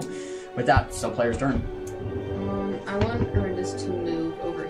Well, I need to grab her first. I'm gonna have her move over here. Yep. Which is within 50 feet, and she's gonna take another shot at the warg. She's gonna Sure, try you to got it. raise. Is this bolt beacon again? No, this is Just regular. hand crossbow, you got it. Hold on a second. 11. That's a mess, I'm sorry. AC is 12. As you take your hand crossbow and just goes just like its pause here, the arrow lands here. As it's just inches away from a hit. As it lands down into the dirt. It's discouraging that you were this close. With that, it's my turn. The warg that is facing you is going to make another attack, being that he has not been unsuccessful. He's not been successful as to trying to hit you. 9. It's a 14 to hit. Oh, yeah. Okay. 15, 11, 18. I'm sorry, I said the wrong thing. 8, bugbear. Oh, Bugbear. okay. Yeah, I said the wrong thing there. That makes sense. Bugbear is going to try to attack you. 18 points of damage. As this one, non-restrained one, the one that's not being restrained by you, currently facing you, immediately takes its club, and you're trying to like divvy your attention between the one that's being restrained and the one that's hitting you. Swings with its club and kind of stabs into broken nails and broken glass into you. Sweet. With that, I have boobs. still alive, right? Yeah. Perfect. Okay. With that, it's get one more. I'm going to take his action, spend it on agility to try to get to Caliph and Crown. This man. That's a success. As the one that has fired at you with the bow is going to dash towards Caliph and Crown as fast as he can. Not getting there all the way, but making a significant dash towards you, and unfortunately you. Oh no. This is the one that you know, even though you're unconscious at this moment. With that, it's player's turn. I have a kind of wild request. Okay. Is it as wild as steering someone using their hair, like Ratatouille? It was creative! It's practically like, I mean, it's very strange. As the warg is turning, Yeah. can I try to scramble up on his back like a goblin would ride him, and and take out my whip and try to like get this thing to like So you can control it? yeah, go into You're return. gonna steer him Where- Make a whip attack on it. Okay, we'll do this one at a time. The first thing you're going to see is if you can even get on it and stay on it. So, like riding a bull, go ahead and make me an agility roll with disadvantage. Oh no, I'm not very good at agility. Agility with disadvantage My to see if you can get on it. I've got negative agility. If can these do it. don't work, it's your fault. Wow. Not me! Wait, No, you have disadvantage too. okay, that's a 3. That's a 3 with hope or fear. With fear? Or with Oh. hope? No, with hope. With hope. 3 with hope. It's not me. Not only do you not get on the warg's back, as you try to make a jump and try to land on the warg, the warg spins around in just the right time. It hit kind of like headbutting you, your bow staff, boom, boom, boom, out of your hand, dropping roughly 10 feet away from you as you land in the mud. Your bow staff is here on the map, just so you can kind of anchor it. Staff? Or dual staff, sorry, short staff, whatever it is. Your staff, you are now unarmed, disarmed, as it's landed 10 feet away. As it goes flying. Ratatouille's not it. It's not the strag, guys. Okay. Don't Ratatouille. Love that. Okay.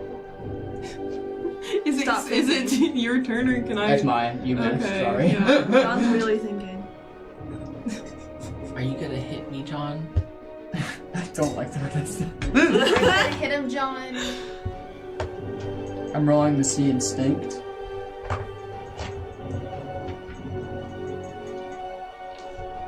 He does.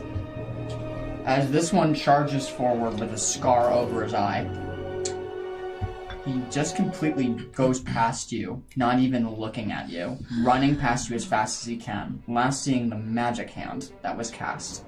You see him rush past you, rush to the unconscious body of Cram. He's gonna try to make a break for it. He grabs Cram, who lugs him on his shoulder. He's gonna try to run. That's an 8, so that means he's gonna get 15 feet. Please tell me it's okay. Oh my It's gosh. the support. As she is running as fast as he can, taking you and just bolting with them. We're all saying, Kylith, you definitely saw. Beckett, go ahead and make me an instinct roll to see if you saw. Oh my word, if I don't get Can I see that? Can I get advantage since too I far would away, have been sorry. watching Cram? No, you just tried to jump on a warg, and now there's mud in your face, sorry. But he's a friend. I know! He's a friend. Can I have friend advantage, please? Instinct. Instinct. It's a 5. You don't see it at all. Oh wait. No. It's a 7. Tail. You're all done. You see someone move past you. You think they're attacking Kylith or headed that direction. You're not sure who, you're not sure what, you're not sure, you just know a general direction of where they're moving. Beyond that, you're too preoccupied trying to scrape the mud out of your eyes and try to get up before this warg attacks you again. With that, as he's running, I'm gonna make an attack of one of mine. Yeah, we're gonna make an attack at Horrendous. This one up here, he's gonna switch to his bow and arrow as well. And he's gonna try to make an attack at you as you're flying. That's a natural 1. As he takes his bow out, the string on his back gets caught underneath his hood and it snaps. So as he takes it forward and tries to throw it over his head, there's a start ding as the bowstring just goes limp as it snaps into That would hurt, I feel like. Yeah, it would actually. It would, like a rubber band being hit. Why don't you roll that for me? Why don't you see how much points of damage?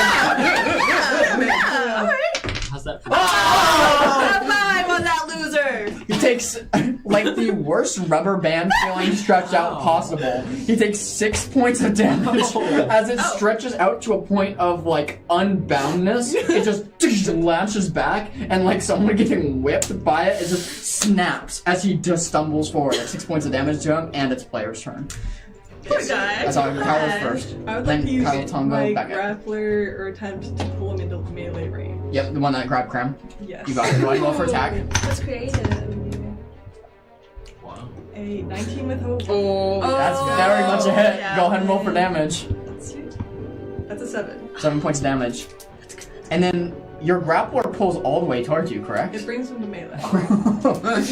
Why don't you describe how you hook this one that's grabbing Cram and running into the forest as fast as he can, you hooking onto him and bringing him crawling all the way back to you.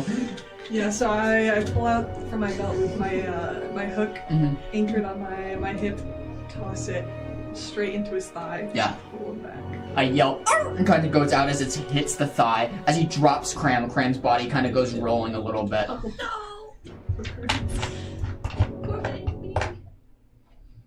You are dropped from 7 feet, meaning this does damage, and this is 4 points of damage, which sends you into a second death move, being that you're taking damage unconscious. So I need you to go ahead and make me another death move. As Cram falls 7 feet and lands on his head. Scar. Rolling to see if he takes another scar, Right. seeing as he already has one in his eyebrow from busting his head open during his youth. It's a 4. You passed it by 1. You passed it by 1. You needed to be 4 or more, and you don't have a scar as you're dropped Big into skull. the ground. You're dropped into the ground Yes. once more. This bugbear is being kind of, as he's trying to claw into the dirt, slowly is just being grappled by you, slowly, little by little, as you're bringing it back, exercising your tidekin strength, pulling him forward and forward, trying to get the wetness off of your hands to grab onto the rope, and like your sailor background, just pull in as much as you can. He's at your feet. It is your move, and he is restrained from the grappler. Oh. I would like to use my dagger on him. Yeah, go ahead and roll for attack here. Do I have to change anything for restraint? You just, it's just basically you get advantage on it. So you roll 1d6 and you apply that to the attack roll. Can I roll a d6? Yes. Probably think you're big. That is 18. 18 is a definite hit. Go ahead and roll for damage. Oh, so I rolled damage, not. Oh, it's all good. Go ahead. So yeah, just go ahead and roll for. Wait. You already hit him because you're in the grappler, and then he's being forward to you. You're restrained, so yeah, it will just take the 18 points of damage. Yeah. Describe to me as you insert your dagger into this fellow who's at your feet. Yeah, I've pulled him and he's like crawling back. I'm not relenting. Stab straight into shoulder, Yeah. his shoulder into his chest. Merciless as he is trying to back himself into a tree, seeing this tidekin fellow walk closer and closer. You draw your dagger and run up to him and just jab it into it. It seems like you've hit an artery at this point as it goes, as it squirts out blood as you stab it in and twist it. He's on his last legs. He's on his last legs. Have you done that? It is still player's turn. Can I move? Yes, you can. You gotta be quicker. Was it Tongo next? You know what? I think I did call on you out over. I'm so sorry. So hold that. we I will move let you move though. Go ahead and just move. Yeah, I just wanted to move. Okay, you're good. Now it is to you. Okay. Coming to you back after her. Wants to use his new fancy tool. Rocketosh. His Use rocketosh. And just try and take a good whack at this one that's on his right. Yes, Yeah. got it. The one's not restrained. Okay, awesome. Yes. Go ahead and roll me an attack roll with Rocketosh. It is an agility weapon, so you add your agility modifier to it. Yeah.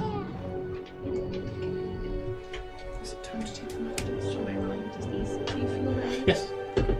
Push your agility. Take out one and see. Okay. Oh wait, that's your truck. Also, Is it? Those are both 9s. I got a crit! Let's go! Which means, So that one's fine. You're So at your use full one of hope, these. but you would take you would Tell me clear which stress. one's But you're better. That was first you're going to take the full potential damage that you can do with this weapon, and then you'll roll normally on top of it. So, looking here, it's 2 proficiency, so you'll roll 2d12, It's not. both of these, Okay. plus 4. I'll try that. So you're going to take 24 plus 4, 24 plus 4. 28. So that's the max potential. So you're going to take 28, and then you'll roll normally. So go ahead and roll these 2. You're already at 28. Yeah, this guy's a Cool. sucker. It's this Oh, location. hopefully. Sorry. So, 20, 30, right? 37. No, Right? 38? because he's at 20. He's at 28 plus 5. plus 4. Oh, 37. 37. Whoa. Yeah. That's considered very severe. Yeah. How do you want to do this? Seriously? Yeah, how do you want to do this? Good job, Tongo. Go Tongo! Okay, Tongo, First down. he's a little bit peeved right now. He was enjoying his beauty sleep, and then all this stuff just exploded out of nowhere. Mhm. Didn't have any time to prepare, so, and he is excited to test out his weapon a little Yeah. bit. So he rolls over, sweeps his leg around, stands up, totally most epic, unsheathed his sword, glares at this bugbear, and just like he did with the tree, Yeah. as hard as he can. Yeah, any part of the body we're aiming for here, or just center mass? Just straight in the middle. As you take the sword out and just sling it across, you watch his chest cavity just separate unnaturally. The blood dripping from the top half to the bottom half as blue flames kind of start carving around just with one foul swoop. Bones kind of hang loosely and the chest just drops into 2 pieces. As you see the body just split in half there. You watch a weird ghost-like figure come off the body and kind of hover in air for a second and go to the blade as it just hums on the blade and it just absorbs. Oh. I need you to roll me a straight 1d20 here. Okay. 17. For this, like your face. for this encounter, your blade is considered charged. You now deal double damage on top of your single damage. So good. That's insane. So basically, these are not undead creatures, but just think that like they are because it's charged now. Yep. That 1d20 is a random effect, so 17 is a success on that. As it's now spirit absorbed, this one is cut in half and dead. It is still player's turn. Just to back it, yes. I would like to cast Mystic Tether and restrain the warg. Okay. Right.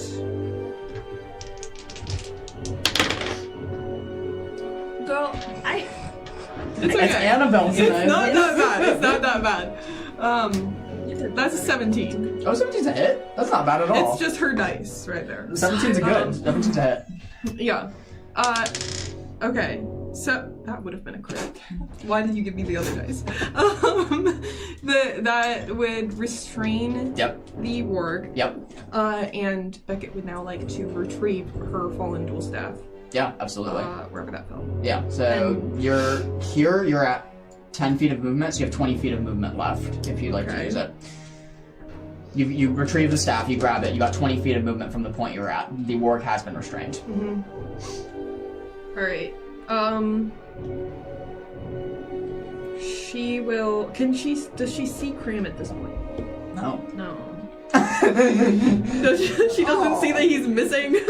I mean, yeah, she definitely would see that he's... Well, no, because you moved him over to the bush and made chance, so you would just imagine he's still over there. Okay. Tell you what, let's roll an instinct roll. You're kind of out of you have a brief moment in combat where you can look around. So you can roll an Whatever you instinct want. here. Whenever you feel the power and Okay. see? Yeah. You just gotta feel it out, you know? 17.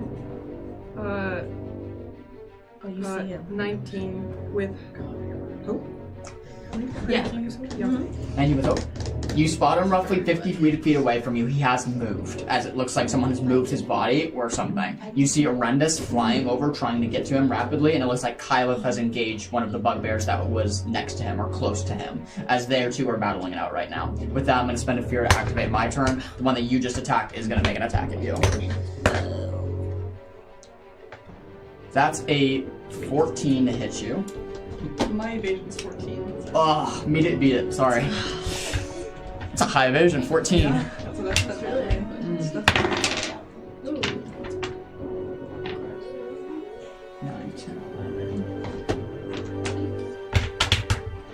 11. As this one has his club kind of at his side, he's been beaten so much to the point that his arm is like, the ligament in his arm is tearing. He just drops his club and just takes out a dagger as he takes this very stumbled position and he's just going to try to make an attack at you. As he lurches forward, as you're trying to both kind of, one dagger in his hand and your dagger in your hand, you're both doing like this juking match of trying to figure out who's going to make an attack. When suddenly he flinches forward, you stepping back a little bit, juking you out and then rushing forward once more. Quite smart for a bugbear, as this seems like one of the leaders or one of the more intelligent ones. As he lurches forward, immediately stabbing you in your kind of chest cavity and like tearing it. That's 20 points of damage. As he tears kind of into, he kind of looks you deep in the eyes. You can smell the foul breath and the long tongue. He kind of looks at you. You're friends with the little goblin. As the drool kind of drips off and kind of lands on you as he stabs more quicker. His family's starving. As the blood is dripping from him, just eagerly looking at you into your soul. His family won't even last the winter. Invasion. Trade routes closed, as he's just taunting you, thinking that you are closely associated with Cram, knowing that you're going to deliver all of this information to him. You can see that this is his dying breath as he's lurched his knife into you. You have one move here. I'm using my dagger on. Okay, go ahead and roll for attack. You do have advantage. He's put himself in a very position of not great. I say 14 with hope. I won't even ask you to roll for damage, because how do you want to do this? I'm going for the throw. Oh. Yeah! Describe to me what this looks like. I think he grabs his neck, getting him to stop talking, just right above. Yeah. As you grab and slit, the maroon liquid pours out as he begins to choke on his blood before getting a few more words out. Little Goblin's family will be dinner. As he lays on the ground, the blood pools from his throat once more. You've successfully killed him. With that, it's still player's turn. Can I, is it possible, because this word is so large, for me to hit it with Fireball and miss, Caliph? I'll say it is possible, but what I'll do is I'll ask you to roll 2 attack rolls, one for Warg, one for Caliph. I'll give you disadvantages on Caliph's, meaning you're trying not to hit Caliph. Does that make sense?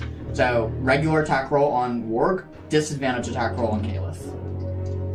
Okay. Yeah. How do you look? Do you look okay? Go for it. Yeah. Okay. Oh, it's ensnared. You get advantage on Warg. So you get advantage on Warg and you get disadvantage on Caliph. Okay. Because you're magic tether. And I'm far enough away? Oh yeah. It's 10 feet, right? It's very close range. You're not far away. You're not you need to take one step back. Does it take like an extra move to step back? No, you got plenty of movement. You got 30 feet. I'll just step back slightly. Yep, you got it. And, So go ahead and roll for a Warg attack first. This is an advantage because he is magically tethered to you. Okay, I'll roll the advantage first. That's pretty good. It's pretty good. Okay. I'm gonna try my dice again. Yeah, do this. Oh wait, I get to re-roll that, I think. Wait, does it work on attack rolls?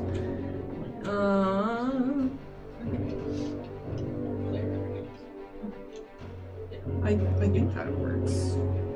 Because, yeah, so okay. Go! I don't know. Oh my god! Okay. It's one of those nights. Yeah. What's your attack roll against the Warg? It's okay, everybody has an Alicia night. Oh wait, that's not. Where is it? It's a. Why can I not find it? You need a 12. Okay, 8. That's a mess, sorry.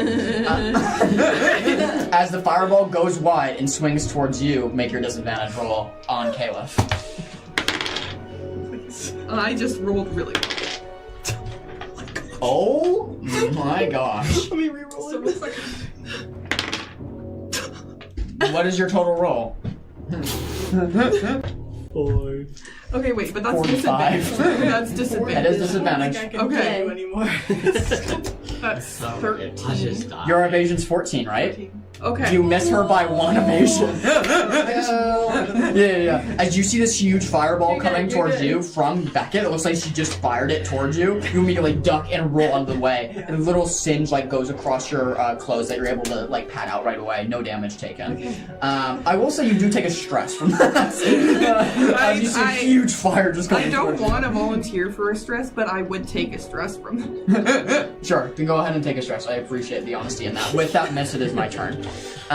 With that, the Warg is going to turn and go after Kylus, seeing that there's somebody behind him. That's a 8. As it turns, your evasion and missing it, completely stumbling around because it's still restrained, goes wide and misses you, kind of in hitting a tree and kind of stumbling itself and getting itself back on its 4 paws. It's player's turn. Yep. I want to get closer to Cram. Okay. And then I'm going to use Healing Hands on Okay. him. If I succeed, I clear 2 hit points. If I fail, I clear Oh, 1 this is hit point. big. This is big. I succeed. You got 2! Yay! Please, you two. And I mark a stress. Please, you two, describe to me what this looks like, Arendis, as you literally bring him back to consciousness. Yeah. Trying to get to Cram as quickly as possible. Arendis flies across the field. She lands. She's landing, by the way. She has to get near him. She lands near him. She puts her hands on him. Golden light pours from her hands into Cram. He comes back and is able to sit up. She asks, "Are you okay?" As he does sit up, his hat's falling sloppily to the side, as he still has the bite, as when he was unconscious, coming back from wolf form into his regular small form, crumpled into a little ball, but still now conscious, being able to sit up. Blood pouring from his side, and he looks down, and then he looks at you and goes, Oh, good job. I still have all my limbs. I'm going to stay with you, Cram. Okay. I feel really bad. Don't. I'm here for you. Don't feel bad. I feel really bad anyway. Don't feel bad. We've got this. I'm gonna look up and survey the battlefield. What do I most readily see? The first thing you see is a body of the person who tormented you way back when. How many years ago? I think it's 4. 4 years ago? The first thing you see is, looks like a neck wound. It's just cut off at the neck as Kylif is getting back up and onto his feet. It looks like this person is just, the bugbear is just laid slain by Kylif as you look at the bugbear and then towards Kylif as she's finished, whoever this was.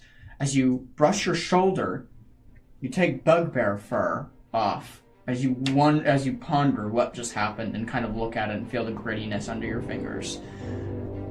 You see also a few more moving shadows about the landscape of people fighting, but it's blurry, so blurry as you're just regaining consciousness trying to see. So that is the primary thing that you notice. Okay. And with that, with just regaining consciousness, I'm going to be coming back slow enough that that's all I'm really... That and your face in front of mine is all I'm going to be able to really take in. Yeah. I'm not doing anything. As you're coming back into consciousness, it's still player's turn. Who's up? You're up? Okay. You can go first. I was gonna see if I can also go over to Cram and Yeah. see how he's doing, because I don't know anything about his condition. Yeah, absolutely. As you head over to Cram, you kind of like look and see Arendis kneeling soon? Yes. Kneeling with Cram and has just healed him. Cram's coming back into consciousness. You can see there's a bit of blood and bite marks around him, but he's restored and he's healing. I would like to use Life Spring on him. It's just restoring 1 HP. Yeah, describe what this looks like as you head over to Cram. Life Spring uses water, so I'm gonna take the water from my flask, pour it on my hands as I put it on your wound, and somehow it just slowly closes over. Something on your shoulder helps a little bit. Okay. It takes you get 1 HP. Got it. With one of the bite marks on my shoulder, the water scattering in droplets from your fingers across my skin, and as you pull back your hand, moves into the place that your hand was and into the wound as the wound closes, glowing slightly with blue as it seals back into normal green, pale goblin skin. And I turn then to look at you to see the hand ready to freak out, but realizing that it's you and not doing so. Thank you. You guys are so good at healing. Did we die? Wait, no, there's still a lot of sound. We're still fighting. I'm gonna look out straight ahead and see. There is still one, yes. Oh, there's several. There's 1, 2, and the warg. Yeah. 2 in the warg. How far is this? Yeah. Now sitting up with either of my new healers on my side, I see one bugbear that is being still held in a chokehold. Oh yeah, absolutely. Great. Thank you, my friend. And I'm gonna use corrosive projectile. Go ahead and roll for attack. It's good. It won't hit you. hit me. It won't hit you. Unless I crit, maybe.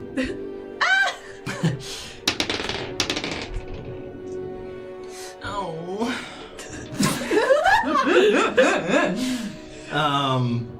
No, it's just an 8. Okay. Yeah. Okay. He's vulnerable. I'm still woozy.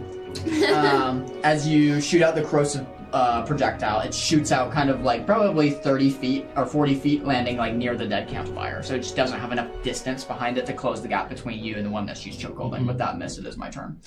I'm going to spend a fear and activate this. As you see, one of the ones up north grabs the Warhorn again and blows it as loud as they can. All of you hearing this on the battlefield. You can see after that is done, the one on the north front up here is just going to start running as fast as they can. Darting into the woods, they're going to use their expended full movement. Away from us? Oh yeah, away from you. Wait, you Disappearing into the woods, just running as fast as they can. The one in a chokehold is going to try to make an attack at you to try to get out. That's a 17 strength, so you can contest it. 17 strength, so go ahead and make your strength roll. Gotta be 17. 13 is not enough. As he hits you with his elbow and you release the chokehold off of him, and he begins to run as fast as he can. He's not out of purview, he's not out of range yet. He's only 20 feet away from you, but it is enough movement. With that, the warg is going to start taking his action and galloping into the woods. That's a natural 20. As the warg immediately... The warg's restrained. Oh yeah. I'm going to re-roll. The warg is restrained. The warg is restrained. That's a natural 1. Went from a natural 20 to a natural 1 because of the magical tether. As it starts running as fast as it can, I want you to describe how you give this warg whiplash essentially and pull him back. Yeah, so the magical tethers at this point are really just like bands of sort of shifting light that are wound around the warg's legs at this point. As he runs, they snap into the ground and sort of bring the warg's chin into the dirt, and it just like collapses forward. And is the magic tether broken then? Magic tether is broken, yes. Okay, so yeah, as it does that, the force of the warg hitting the ground sort of snaps the bands, and they sort of disperse into the shadows of the night. Due to the rebound effect, just like the bow snapping, roll 1d20. Gravity does exist in Tildare. Okay, wait, I need your help, Alicia, because you're actually... Just straight 1d20, yeah. Which one? You're letting Alicia pick? Straight 1d20. I'm rolling good, thank you. You got this. She has been rolling good this session. Straight This 1d20. is like the hot spot. You can do this. Girl, the hot spots are here. Oh, I thought... What do you got? 9. That's what you get for not rolling my hot spot. As the magical tether is broken and it snaps back, it deals 3 points of damage. 9 points of damage, sorry. As it's snapped back and brought back, it is hurt. It is still alive, but it's very, very hurt. With that, it's player's turn. Yeah. Ooh, can I cast Fireball again? You absolutely can. So to you. Yep, so go ahead, and then I'm coming to you, Alicia. If she doesn't miss. We're going to war. Hot spot. Can I reroll in that area? We're going at the warg, right? Huh? Warg? Yeah. Okay. You didn't get 12? What did you get? An 8. That's a miss again. We're sending you home. You're all done. As the fireball shoots out, this time it's just like a little and it then falls. It just lands on the ground You had a as long you've day. just kind of like expended a lot of your magic. This one just arcs it like a little firecracker and just drops onto the ground. But with that miss, it is my turn. Sorry. I feel like we need that magical ink. To map out your fire. I think you should probably The stick bugbear to that was running, I rolled an agility roll for him to try to get out of range. He rolled a 2. As he runs, he trips over himself, falling in place right here. With that, the warg is going to get now a try to run out of here. Oh, and he does succeed. Unfortunately, from the magical tether and fireball not being enough, the warg trampling, jogging at full sprint, trying to run away as fast as he can. Just vanishes into the night, far away from being killed. However, combat has been expended. There's one that lays alive. It's your move. It's whoever wants to go here. Please. Yeah. I've been wanting to attack him. Yeah, it's your move. No, I'm not fully attacking. I'm trying to.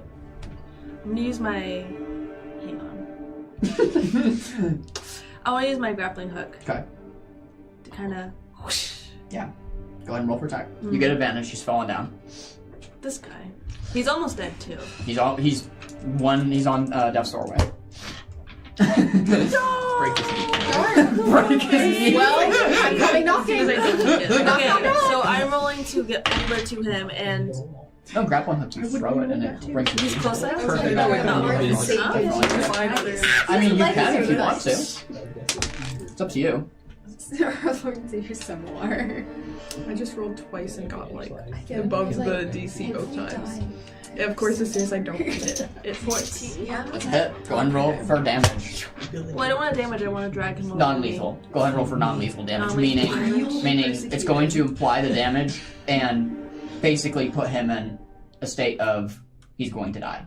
I don't want to kill him. No, I understand. Like, it's going to expend his full damage threshold, and then it'll be at the point where you can choose to keep him alive or not. So just tell me what you roll.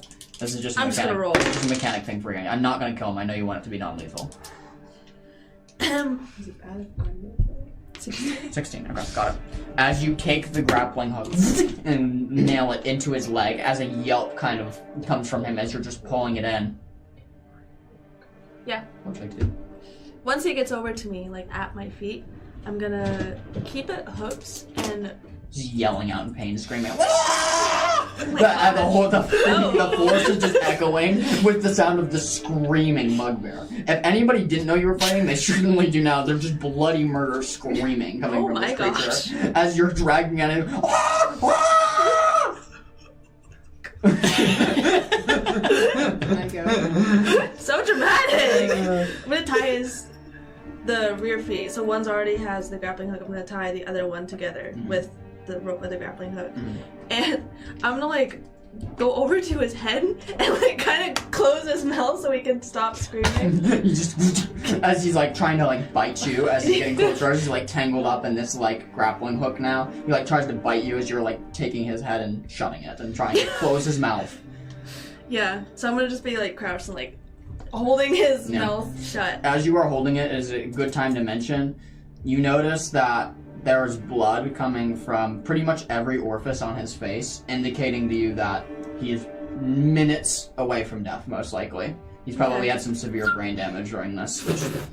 Wait, is he gonna die regardless if I attack him? Oh, he's already expended all of his full health, so you can attack him, but it would kill him instantly. Okay. Yep. No. Can he talk with him? Like, is he to the point of brain damage and death that like he can't communicate? Can I tell that from the way he's acting? You would know that bugbears have a language, and unfortunately you do not know bugbear. However, this one might speak common. Okay. Yeah, But one he's of to them the did. point where he can still He talk. can still talk. Yeah, absolutely. He's still in consciousness. Yeah. Yeah, He's just screaming bloody murder right now. Can I try to shoot it? I'm trying to talk to it! Mercy killing. I'm gonna try to shoot it. Okay, go ahead and roll for. I'm gonna be in mid-sentence. Yeah. Go ahead and roll. Oh my gosh. 23. That's a hit. He's dead. How do you want to do this? Hearing the scream, turning around, seeing that she's not trying to kill it, and not being for torture, Erwin just shoots the bugbear out of mercy. The crossbow bolt shoots out, landing in the neck. There's a blood splatter that kind of comes up on you as you were just tied it. You just stand there in a little bit of shock as this creature that you've just spent time on is now just completely dead. The screaming has gone silent. You're covered in this Icarus blood. First I'm going to pickpocket it.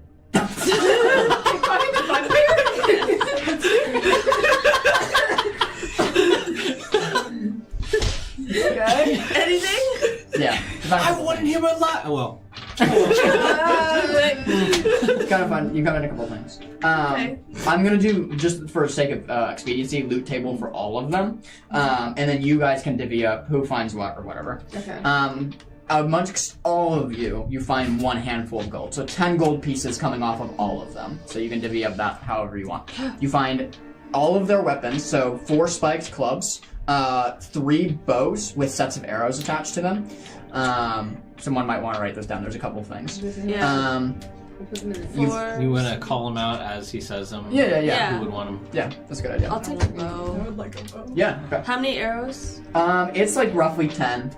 It's a very like makeshift arrow. It looks like the feathers were made with some like birds, and the tip of it is made with shattered stone. Okay. So it's not a conventional arrow by any means. It's something that's made by wilderness frontier like these. We good to keep moving? You find 2 red cap mushrooms, which someone can make a floor check on if they want to. You find 3 rat skulls that looks like there's charms, like little necklace charms that they wear. Yep. You want the rat skulls?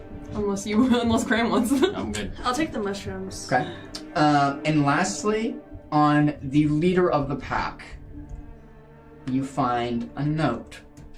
A note that's kind of scribbled together. It looks like it's in common, actually. That... Let me get my obsidian pulled up just to make sure I get it right.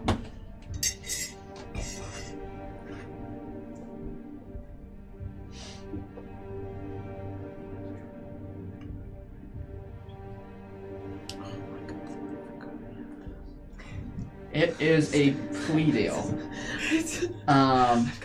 This note is written in scratchy common. One you'd be very surprised to see a bugbearer carrying. It seems to be a plea deal with the townspeople of Shiguk and hopefully surrendering in mercy to the Kingdom of the Crow, which is the Eldorian government.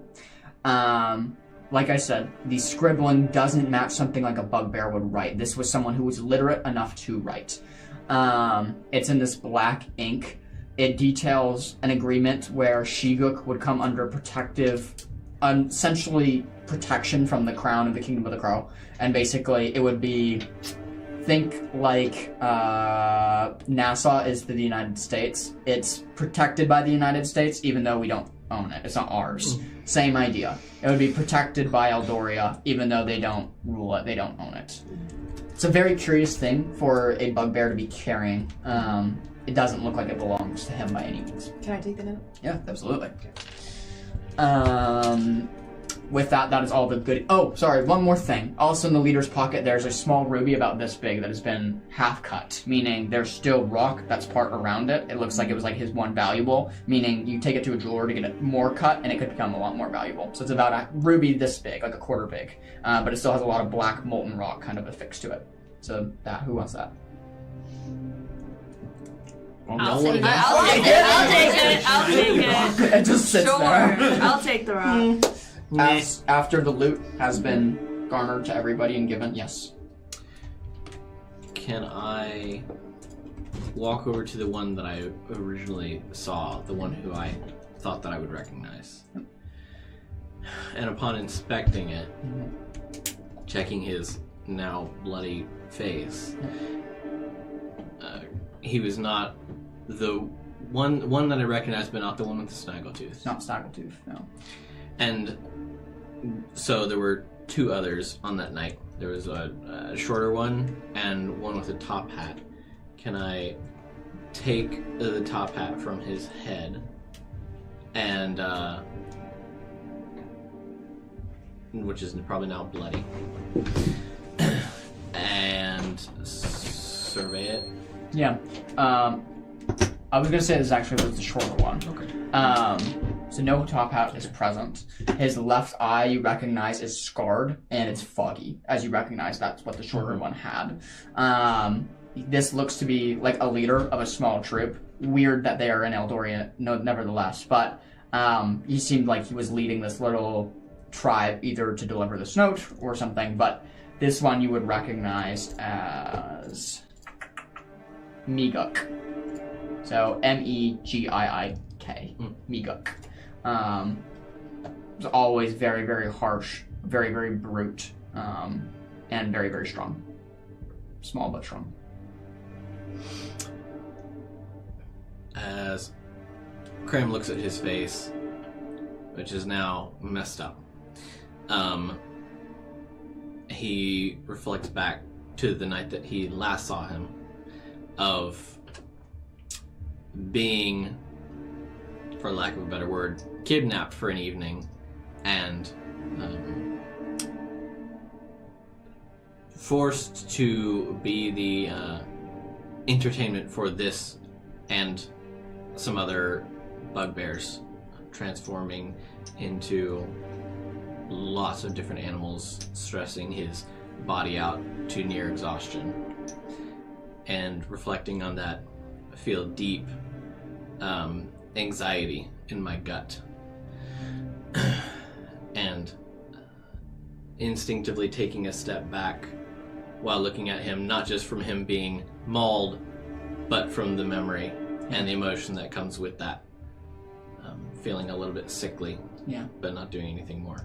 As you take as much stress as you think you should, you take a few steps back and bumping into Kenneth. As you see this little small goblin just in terror bump into you and just get startled. I was gonna walk up behind him. Well, you can go first. I was gonna place a hand on his shoulder. Minnow falls across around your neck, some sort of comfort. And he'll say, I don't know, I don't pry on private information, but he said things, and do you know this thing?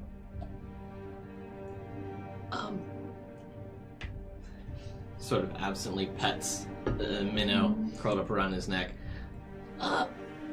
Yes, I did. Or I do. He was one of the bugbears from my hometown. I have no clue in the world why in the world he would be on a different continent.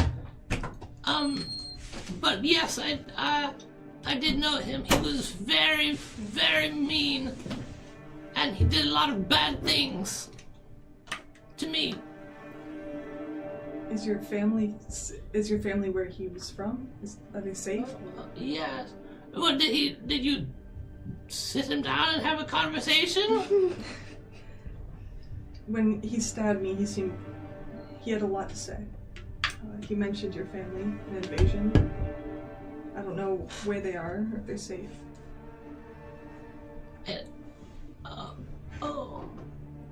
He mentioned my family. What about my family? He said they'd be dinner. Dinner? Dinner. Oh. That's terrible to hear. That's very unusual. Things must be going a lot worse than last I saw them. And he talked about an invasion? A winter invasion, I believe. Like it's getting cold? I'm not sure. Okay.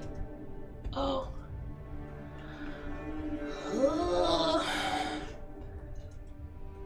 Okay, that makes me feel very sick. I feel very bad. Thank you so much for telling me. I'm just gonna sit down on the ground and keep absently petting the otter. As you sit down, Beckett will make her way over, and just seeing the bugbear that's on the ground for you, she'll just sort of like put a hand on your shoulder.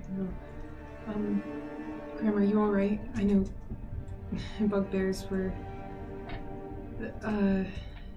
This can't be easy for you. Yes, I'm okay. Thanks to Mother Endless and Caleb. He healed me. I'm sort of beat up, but I feel okay. But my stomach hurts a lot. I feel like I'm gonna vomit. I think we might have to go home sooner rather than later. Did you know these bugbears? I knew that one. Oh. He was one of those 3 nights where like they made me get up on the table and dance around and. I'm so sorry, Grim. What do you Do you know why they were here? Were they looking for you? I have no clue. I'm sorry, what did you say about your... Did you say something about your family? Oh, yeah, yeah, Kayla said that, that they're gonna eat my family. Which is they must be, like, really hungry because they normally just make us work. They're very abusive, very oppressive, but they don't normally eat goblins. They...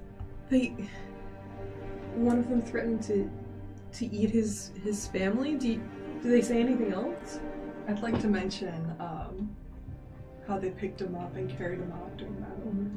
They seemed very interested. I didn't know the connection, but when he fell unconscious, they grabbed him and ran. Wow. I must have missed that. Oh my... Of course, Graham. Do you feel like we should go there now and not we just save the our little adventure for another time? Should we head straight to saving your family? Well, what it sounds like, there was also a winter invasion mentioned. We definitely do have problems in winter with having enough food. So, and winter's not here yet, but it won't be that long. So, I don't think we have to go right now, but definitely before winter, because my guess is they're probably running low enough on food that they're going to start eating my family. It's very upsetting. Yeah, Graham, you have every right to be upset and angry about that. We will absolutely make it there before winter, and maybe we can free more than just your family. Hopefully. It's been 4 years, it's been a long time. I don't even know who's left. But yes, if we could put that on the agenda next, that would be really good. Of course. I have so many questions, and I have no clue how they would have found us or why they would be after you, but I'll be grateful to be out of these woods.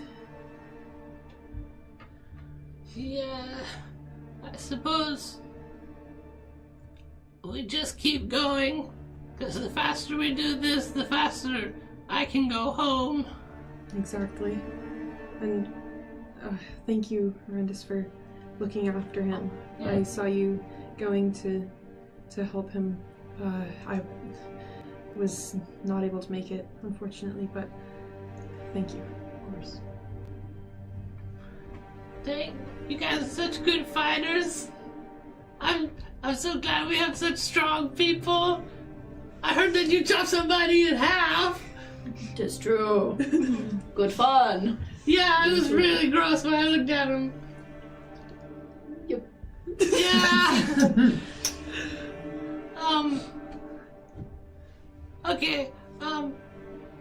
Did you need anything else from me? No, I just wanted to make sure you were all right, Graham. Yeah, I'm okay. I'm gonna go crawl in my bedroll, upside down, so my head is at the feet, and my toes are poking out the end, and you're gonna hear little sobs of crying in the shaking bedroll. It just assumes that he can't be singing because he can't see anybody else, but you can see it quivering. Beckett will go sort of sit nearby the bedroll and just very alert, not wanting to go to sleep again tonight. Just kind of watching out for any of the bugbears to come back. Yeah, absolutely. Kyle's is still a bit still on edge. He's going to go inspect the brush that the warg had torn through when it ran away. Mm-hmm. I'd like to use Gifted Tracker. Yeah. Just to see what direction it went. Yeah, go ahead and roll me an instinct roll on top of that. Gotcha. And then while she rolls, Clover's just gonna walk over to Cram's bedroll and kind of like pat where his back is on the bedroll and just kind of sing softly to help calm him down. Your instinct roll. 7 with fear. 7 with fear. It's hard to tell. It looks south, and then southeast, and then southwest. It looks the trail seems to go all over the place. And while you would usually write this off as a lost cause, there's a blood trail. And there's a sizable blood trail. Meaning if you wanted to hunt it down, you certainly could. As you're examining the blood of kind of it darting back and forth through the woods. As far as its point of origin, it's hard to say, but somewhere in the woods, they looked like they were heading east. Yeah. Before running into you. What song are you singing? Sing. No. Calming song. What does that sound like? Shut down your black face. Twinkle, twinkle, little star. What does that sound like? We don't know. We've never heard that before. Sing. Crayon starts crying louder. I fear it's the job of the DM to fill in any gaps. Yes, dear. I'm gonna spend 3 fear. Crayon starts singing along with you to a tune that is new to him.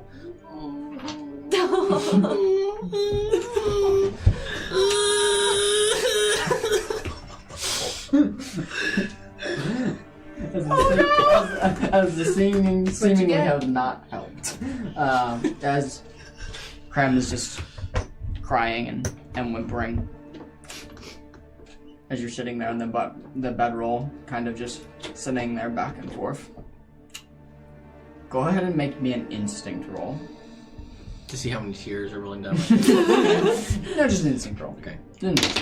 See how attuned you are. Does this have to do with nature? No. It does have to do with nature. Now I'm going to spend, to add my experience, nature. It does have to do with nature. It is 15 with fear. As you are sitting there in your bedroll, trying to hum along with Clove of the tune you've never heard before, you grip your little necklace that you once had that was given to you by the warden.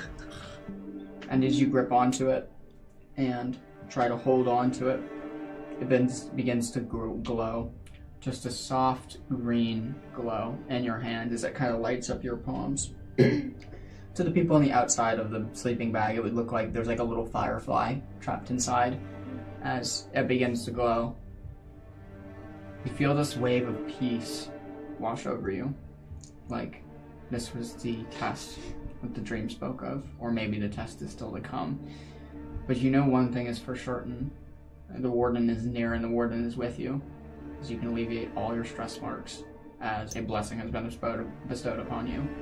As you hold on to the necklace, you feel just waves of peace, like waves of the ocean washing over you and over and over again.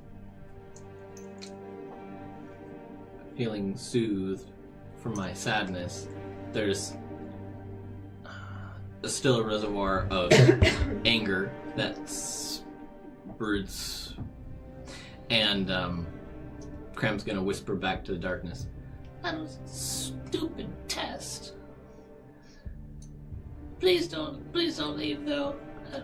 I need your help if we're gonna be successful in getting all the way back home and finding Acorn and helping. Please don't leave. I wasn't trying to be disrespectful. Is anyone close to the probably sleeping bag would hear small whimpers, but indistinguishable. You all kind of just crawl over and help Cram and just watch very carefully now, as you are in these woods now very guarded, as you were suddenly assaulted by this group of roaming bugbears and wargs. As you all very, very carefully sit at your posts watching, as some of you may be getting rest, some of you may not be. Not for tonight. oh, right? I would like to point out that Beckett does prepare some cranberries, because that is the only thing she can think of at the moment to calm Cram down. Cranberry cobbler. Well, I'll see you guys for session 3.